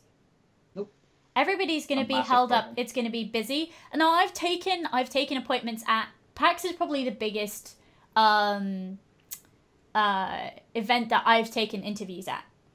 It's so difficult to find somewhere to be where you're in sight of the booth, where it's, you're not being drowned out by millions of people, where the lighting is good, where you're not being shoved from side to side. It's so difficult. Interviewing. Yes. That's where you actually can tell the big folks that have done it before from the kind of newcomers to it, is that the bigger companies, things like, for example, to fill up Battlegrounds, the Bluehole people and PlayerUnknown's a lot, that's like Sammy and such, they had a little section off to the side where you could just go and sit down. You could still see the floor, you could see all the people, you could still hear things going on around about you, but it was a little private place you could do stuff. Yeah. The other one that I'm always in awe of is the guys that bring a separate step and repeat banner, right? There are lots of indie people at the moment who are bringing an extra banner so that you can go to the press lounge with their banner and you can interview them in front of their banner, and then they take it back to their booth. And then when the next person comes along, they have a banner, so you find somewhere quiet and they put their banner up so that, you've got somewhere quiet, because it's so difficult to not only get to these appointments through 15,000, through 150,000, whatever it is, people, but to have them work in the post. Like, when you're recording and it's not like blah blah blah blah. Yep. Oh, that kind Same of thing. time, It's that's why I annoying. love things like PAX and stuff like that, where it's an awful lot of the bigger, better known, well enforced events. Is that an awful lot of the time you could be standing out in the not in the game center, but like up at one of the areas like the access points, like in PAX, you'd like the walkways coming out of the hotels and stuff. You could be standing there talking to somebody with a camera on you and stuff like that, and people will like oh and walk around. Yep. I've destroyed 2 lenses going to EGX events, and we're talking, 200-pound lenses, where somebody's just barreled into my camera and just knocked it straight to the floor, and then looked at me and walked away. And we're talking, my AF stuff is all bust, the glass on the front is cracked, the whole lot. I've lost 2 lenses that way, because people do not understand that if you put a camera there, I don't want you to walk into it. I'm trying to work. Or walk in front of it, or barging into something in the first walking place in is front just of it, ignorance. I can forgive, but walking into it and then looking when at it it's- drop, when it's on the looking at tripod, me, everything. walking away, and I've seen it happen to so many people. And this is, I feel, what E3 is going to be, is that a lot of the press aren't going to be able to do their jobs. Oh yeah, somebody stole a bit off my tripod one year, so that I had a non-functioning tripod. Somebody took a plate off the top of my tripod out of the back of my bag as I was walking through the hall. connector. Yeah, Wow. so I couldn't use my tripod. Guns. A wonderful member of my community actually went out and bought me a fresh tripod because I didn't have a tripod to work 3 days with. It's One thing I will difficult. say, I don't think E3 will have the problem, because I've used I think it was Squall posted it. Actually, I think he tweeted it. The map? There's an image up that I still have here. I don't know where it came from. I think it was from his tweet. He posted up an overview of Exhibit Hall Level 1 Yes. and marked on it, here's the cool stuff. You can't go here. You don't care about anything in here, and the entire upper first floor and Is stuff gone. like that, Yeah. they can't get to. So, no, they're not. E3 aren't going to have that problem, because everywhere that you'd want to be as a press person, they can't go anyway. But it's Is kind of sealed sad off then. the Yes. press? Given Yeah, how yeah, much yeah. they're paying for it, it's amazing the places they they just can't go. can't- All yeah. the really cool places you don't get to go because there's NDAs on it. Then what's the point? Exactly. Welcome Exactly. to E3's latest entry thing. Here, come and look at some of the cool stuff that people that these companies have allowed you to look at. There's some cool kit here. There's some cool tech you might want to have a look at. I'll But you can't repost talk it about in it. chat for you. I'll repost it in chat for you. The idea is there's a lot of stuff that people can't go and see that they're expecting to be able to go and see. Oh. These people are expecting, they've paid the money, they're going to go and see it, but they just can't because it's all blocked off. They'll see all the little blurbs and stuff going, hey, this company's here with all this really new cool stuff, and they're going to be talking about this other new cool stuff. Oh, They- guess what? You can't actually get there. Yeah. There's going to be an awful lot of angry people after E3. Yeah. A lot of angry people. Because it's not what they expected. And honestly, they'd be better going to something like Gamescom or PAX. Yeah. Gamescom and PAX are wonderful, wonderful experiences, See- especially if you're setting out as a content creator. Yeah, the bigger problems with PAX is getting tickets. PAX West went on sale the other week there and was sold out in less than an hour. And everybody was in meetings. Everybody was in meetings, so many people missed them. I got 4 tickets for people that basically had asked me, please get tickets. There were 20 of us at the same time trying to get tickets. I was the only person out of 20 to get them. I got all 4. Yeah, it's super difficult. It's super difficult. Unless somebody gets me a PAX East pass when they go up, I can't get them. We'll talk. I can talk to you after. Yeah, you understand what I'm saying though, like. Yes. No. I actually have a response to that I can't talk about on air. Yeah. It's difficult though because they You'll like go it, though. up for sale and then that's it, they're gone. You'll like it. Like, it's difficult. It's difficult. I but- almost made an oops. Okay, so as far as E3 is concerned, then, is there anything that you guys are excited to see at E3? And at I'm this interested point, to I see want to give a just shout out to outfits. Ooblets, because Ooblets is wonderful. They're going to be shown off by PC Gamer, and they're going to be great. But yeah, Yes. what are you guys excited for at E3? If anything. As much as I'm not, as much as I work for them, technically, the new 4K console, the Scorpio. Yeah. There's going to be not just, they're not like from the blog I've seen online. This is where I have to be really careful. The new stuff they've like posted that is publicly posted up by places like Pocket and PC Gamer and stuff like that. There's new stuff supposedly coming out about Scorpio that you haven't heard yet, seemingly, during the talks. This is what the websites are saying. Anyone like Super Mario Odyssey? Anyone? Yes. Audio, that should be interesting. I'm curious to see where they take that, because I haven't seen anything about it yet, and seemingly they're going for a new slant to Mario. Oh, Dissidia. Okay. Dissidia, yes. Final Fantasy Dissidia, Dissidia wait. NT. Yeah. Cannot wait. Red Dead 2. Is there going to be any... I want Red Dead Redemption 2, just saying. Yeah. I want Red Dead Redemption 2. I had a list initially, and I'm just kind of like, I don't know. Detroit, yes, Detroit is on my list. Because the way that, and this is what I wanted to say earlier, but I kind of didn't find space for it. We were talking about Heavy Rain, right? So if you look at Indigo Prophecy. Indigo Prophecy for me Fahrenheit, is down here. yeah. Like not great. Fahrenheit, not great. Heavy Rain is a great game. Okay? Yep. So we've done Beyond Two Souls. Not so good. Lots of promise. Not so good.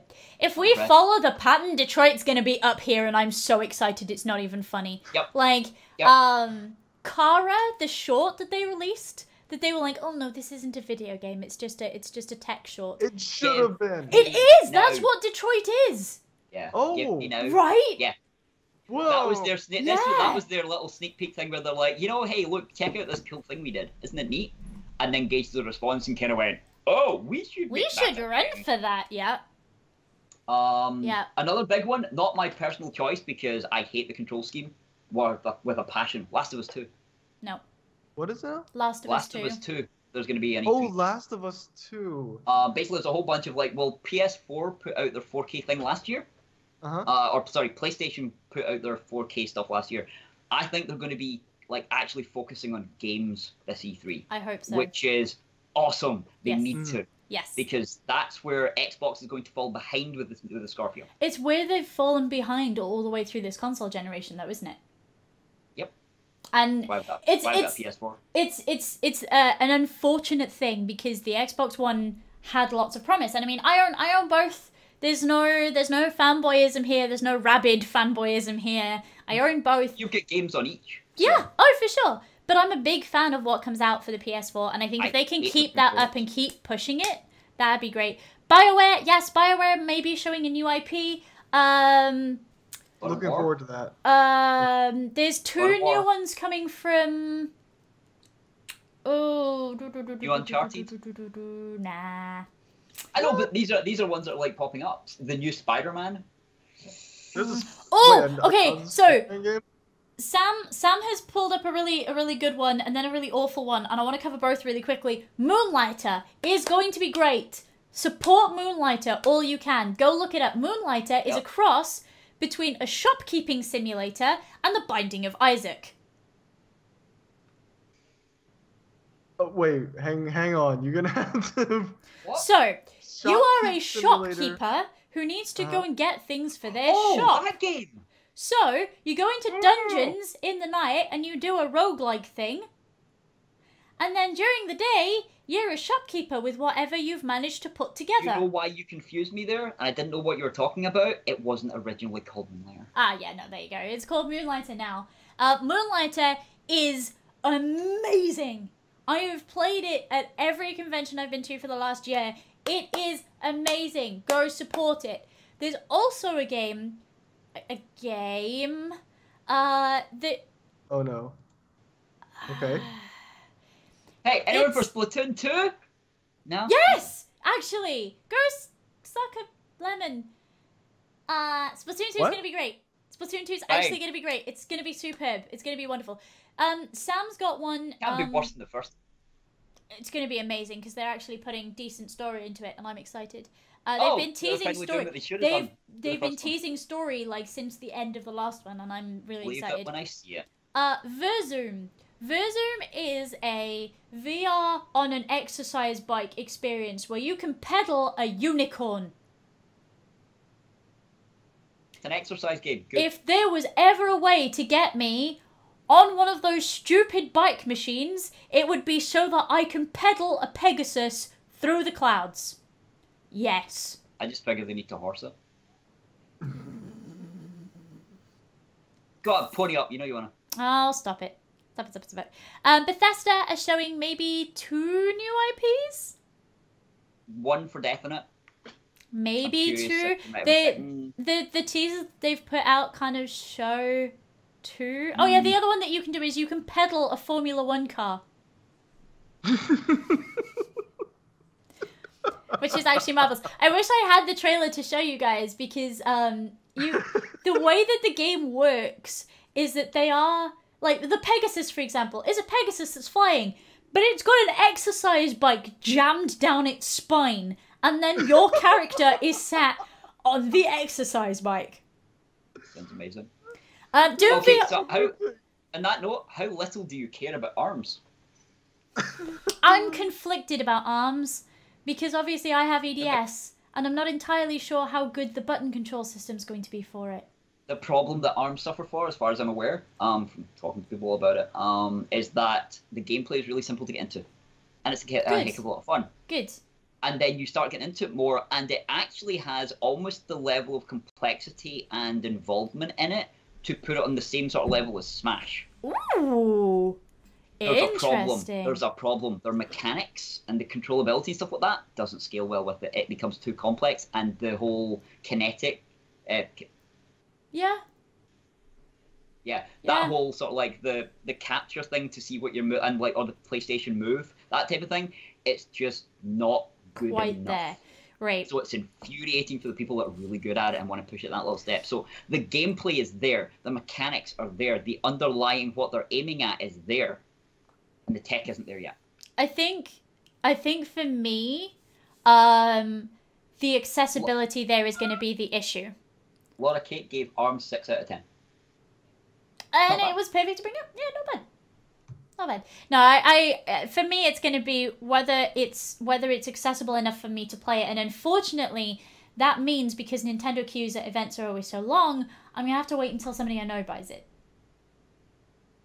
Yeah. Because I missed the test fires. I was working. I work too hard. I work way too hard on what I do. Somebody's saying about Monster Hunter Cross. Yes. Switch Monster Hunter Cross would be great. But I don't care. Dauntless is up there. Yeah, that's why Dauntless is coming, and if you haven't seen Dauntless but you are a fan of Monster Hunter, what are you doing? Go look at it, because that's going to be great. They've actually just released a promo for that, which is going to be superb. New weapon. Chain blades. Yes. And a new Behemoth. A new sneak peek. Mm-hmm. It's going to be really good. I'm actually really excited to start teaming up with people who maybe aren't so familiar with Monster Hunter and get them playing it and, work as a team. I think that's going to be really good. I'm really annoyed that nothing I have console-wise or anything I can play Monster Hunter on. And it's infuriating, which is why I can't wait for Dauntless, because the company are pushing for, we'll bring out this new Monster Hunter and we'll actually give the Europeans and stuff like that and the Americans an actual look in and give them a little taste of Monster Hunter. Yes. Too late. We have Dauntless coming. We don't care. Unless you're already a hardcore Monster Hunter fan, in which case you probably already have the tech required to play the new one. For those of us who don't, we don't care anymore. Dauntless is coming, and if it's as good as it seems to be, and if it's pushing Monster Hunter +++, we're not going to care. They're too late. Mm-hmm. They're not going to manage to push into the UK market except with the hardcore fans. So, I'm going to make a really interesting point here. And I want to kind of draw a line and see where you guys are at with this. So, we've been talking about E3, right? Mm-hmm. None of us are excited for E3. None of us give a damn about what's going on about E3. But all these game announcements are great. If only there was a way that we could not package that whole sort of passionate affair along with everything else E3 comes with. And for me, I think it's called Gamescom. Yeah. Gamescom, PAX East. Yeah. It'll be PAX East is my favorite. Keep your eyes on the next TwitchCon coming up. Keep your eyes on the next TwitchCon coming up. Mm-hmm. Nothing official. But I have been told they're aiming at going they're already big because it's TwitchCon. Yes. but they're now aiming for the same feeling that we've had at the last couple of Twitch cons, and it's an amazing environment. It is. It's a fantastic atmosphere. Yeah. It feels like a really laid-back, chill PAX Yes. East. And I've been to it's PAX only getting West. it's only Yeah, going to keep PAX growing. West is seemingly PAX East bigged up with less space to move. No interest. PAX East is the one I'll be going to next again. Yeah. Yeah. Yeah. I've been told that the next TwitchCon coming up this year is at Long Beach. Yes. They're aiming at keeping the TwitchCon feel and pushing the gamesiness of the PAXes and the Gamescoms. Good. I am really interested to see what they're doing.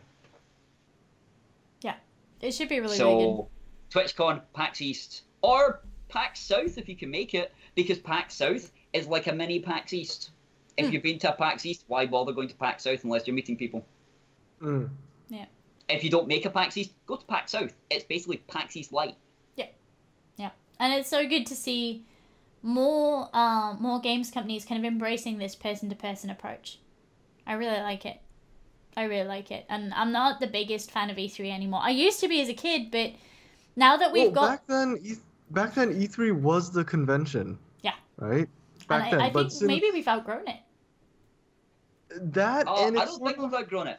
They haven't kept it's sort of outgrown itself. Like, it's moved to the more corporate end of things. Yeah. Which is why it's not interesting for us anymore. Yeah. We don't get to see the things we want to see. They're, it's like all sneak previews and teasers meant for the investors. Like, hey, we have this new tech coming out that is guaranteed sales. And again, it's a lot of this, let's push pre-orders. And no interest. having worked in game, I remember how that feels.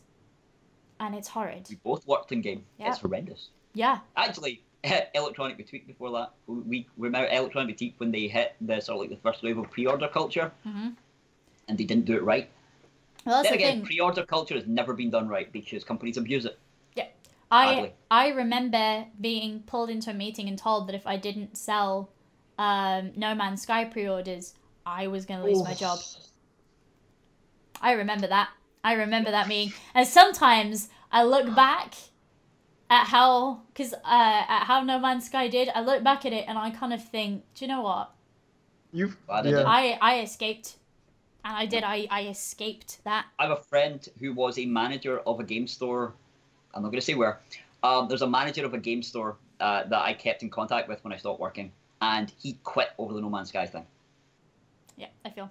Because they tried to push it, and if you don't they basically said if your store between your people doesn't push this many pre-orders to No Man's Sky, we're going to be looking at moving you. And he went, that's all right, I can fix that for you. I quit. Yeah. On the phone to his area manager, he just went, I quit. The way that it works, Vin, is that your till tracks how many pre-orders you sell, how many accessories you sell, how much pre-owned versus new you sell, how many insurance on discs you sell, insurance on consoles versus console sales you do, and it's all very personal. At the end of a work day, you take those numbers off the till and you put them into a spreadsheet on the computer, and then it ranks every staff member in each of those categories. And if you fall underneath the red line, you don't keep your job. Nope. Because there is so much turnover. Like, I've got a friend that works in inland revenue, and the turnover at game stores is almost as bad as the turnover at McDonald's. So imagine for a second that bad. that you are behind on pre-orders, okay? So you have to push more pre-orders. So maybe you redirect some trade-in money. And you say, hey, so you, instead of making £20, right? You say, hey, you made £15 today and you get a free pre-order. Because pre-orders are worth a $5. Helps your numbers, right? It's naughty. It's because that's really pre-order naughty. +1. It doesn't count it as a value, it counts it as a pre-order. It's naughty. But people really have to do it to keep their jobs. And then we get told off when those people go, oh, well, if the game comes out and you don't want it, you can just spend the £5 as in-store credit, right? So then we have all these pre-orders come in and we don't sell them. Because those people didn't want those pre-orders in the first place. Like, it's a really bad business scheme. Really? And then the companies turn around and go, well, we had all these pre-orders and they didn't sell, so our game was absolutely awful, and we blame the players. It's like, no, it's not actually it's partly the players' fault because they keep buying into pre-orders. That said, I'm guilty of it right now, unfortunately. Stormblood. Mm-hmm. But that's buying into something I actually have confidence in and will play. Yeah. Whereas there were pre-orders for like 3 or 4 games recently where I looked at it and went, But Assassin's Creed, Damn. I will only pre-order if the figurine is worth it. I have so many stories about working at game and E3 to tie back into E3 pushing this massive hype culture, and it comes down to us at a level, and we're told either you push this hype culture as hard as you can, or you don't get to stay. And what they do is they get you on they will warn you several times about your performance at work. And I'm sorry, but people saying, hey, I don't want to pre-order anything is nothing to do with how skilled you are. Like, you have to make those sales and you have to get pushy. It's really bad. You basically have to con them into getting the pre-order. Welcome to sales. Again, we would do things like, say you traded in games, and I could give you £20 worth of in-store credit for your games. Instead, we would say things like, a pre-order is a £5, right? It's £5. So you, instead of saying, hey, you've got £20 to spend in store, you would say, hey, you've got £15 to spend in store, and we can throw in a free pre-order for you. It's the same amount of money, but one of them gets you to keep your job and makes you sound like you're giving them something for nothing. When in fact, potentially, you're taking £5 off something that they wanted to spend on instead. There's a reason I didn't last as a store manager. I couldn't lie to people. I refused to. Yeah. It gets pretty bad. Straight up just, it's conning people. I would like to see E3 change. I would like to see conventions like Gamescom come forward, where we put things in front of the consumer, rather than just dangling that very edge of a carrot and then going, hey, investors, see how much they bite. Less hype culture, more actual things to hype about. Because we're looking at things like No Man's Sky, we're looking at Aliens Colonial Marines. Oh. Because we spoke about this earlier, like before the cast started, and I mentioned No Man's Sky, and you grimaced. That's not what you want to see a player do, especially an influencer. Because we're all streamers, we're all influencers. We're talking about stuff on cast now. You guys use cameras, I generally don't. But when it even comes across in voice, somebody in chat goes da-da-da-da, and you see somebody mentions No Man's Sky, and you go, No Man's Sky, huh? Yep, because we were talking about the fact that they've brought this ARG in, and they are trying to fix things, and still every part of me kind of goes, I still don't want to play track it. record. No. Yeah. Unfortunately so. It's not even because of the developers. I've spoken to a couple of developers. They're really awesome people. They try really hard. They love working. They love their game. They want it to be the best thing ever. And then you get the mouthpiece you can't trust, to tell you what your dinner is. Yeah, it's difficult, and it is nice to see things like Gamescom and, as you say, PAX East. That do actually cater for games that are available, almost available, games that you can try on hand. And to play them. Yes, and you get to have FaceTime with the developers if that's the sort of thing that you want. I think, as Vin rightly says, E3 is outgrowing itself, and something there... I think it's already outgrown itself. This event right now is proving it. Yeah, I think... they've outgrown themselves while aiming for the public. Yeah. They've shown that they're aiming at they're trying to include public and take a bite of the convention pie. And no. All right. So let's bring this back in, because I feel like maybe we've said all that needs to be said there. There is one thing left for today's podcast, and that is to name it.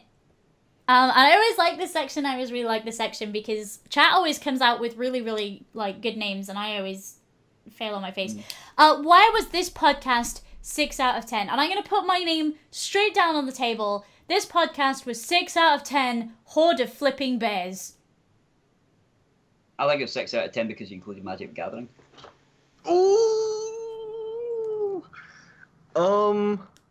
6 out of 10. Pip can segue too. I like that one as well. Pip can segue.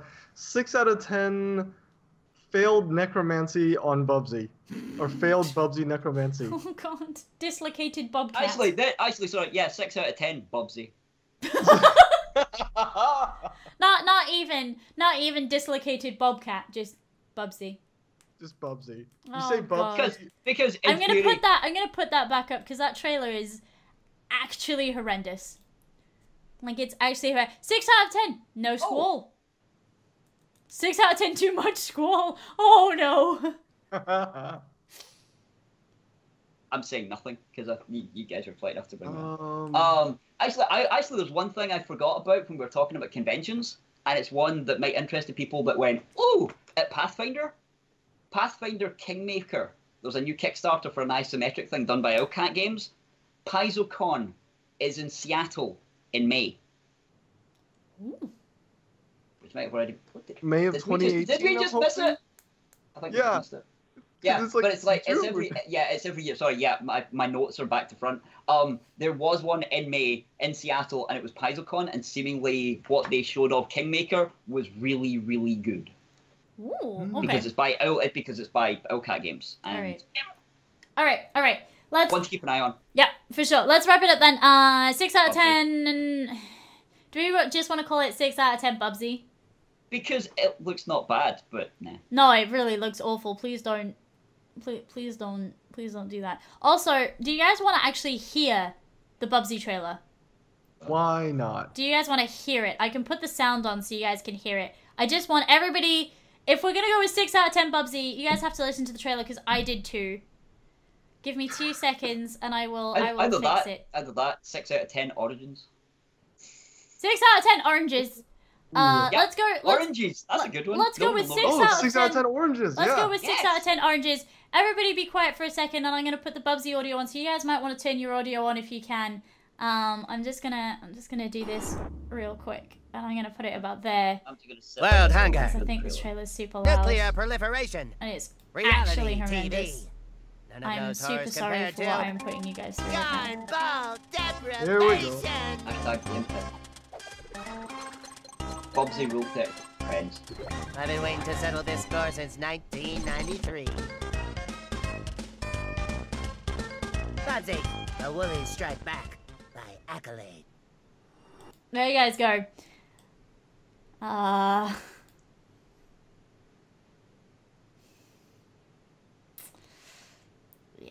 about that. WWTT. Yep. WWTT. What were they thinking? Like, I am so sorry for putting you guys through that. Alright, so this has been 6 out of 10 Bubsy. Thank you so much to my wonderful guests. Remind us, guys, who you are and what you will be doing this week. We'll start with Vin. Vin, who are you and what will you be doing this week? I am SuperVin47, and I will be finishing up. Of you now. Oh, am I? Which side am I on? Okay. I will be finishing up Final Fantasy VII, the Princess Bride edition, and after that we'll be prepping for Darkest Dungeon DLC. Ooh. The Crimson Court is coming out on June 19th. That is next week. So I'm going to be finishing up my my run, hoping to go for a Stygian run before the DLC comes out. But yeah, that will be me for the next month or so. All right, So good. Marathi, who are you and where can people find you and what are you doing next week? Who am I? I am a Scotsman with a cooler accent than Pip. Said so in chat. Nah. You thought I would get it in. I play variety games.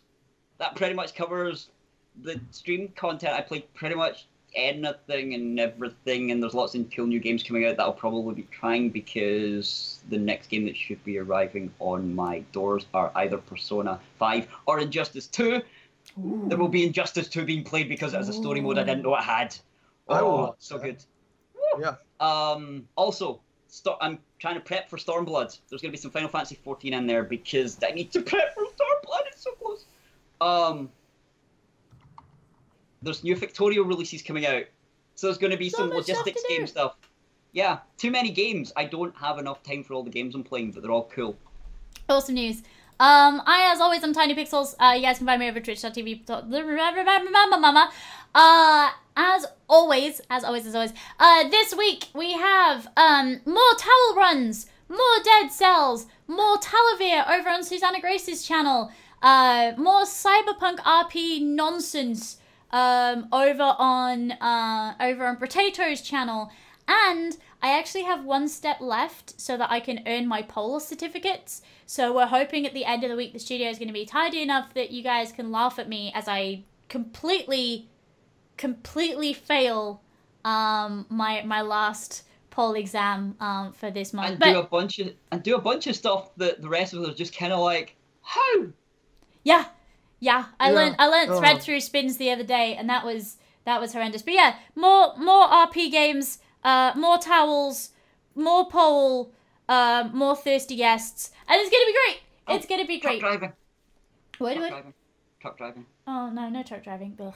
It'll be truck driving. No, they won't be truck driving. All right, I love you guys so much. Thank you so much for dropping by today. You guys have been absolutely amazing. Thank you so much again to my guests. Make sure you follow these naughty people up, because they're wonderful. Pepper's awesome. We're going to say bye-bye for now. I love you guys a lot. And we'll see you next Saturday here for more 6 out of 10. I think Sam is away again next week, so it's just going to be me. And again, two awesome, lovable sock puppets, I'm sure. And we'll have better pictures of segues, I feel, next week. Have a good one, guys. It's great to see you all, as per usual. Bye. Bye-bye.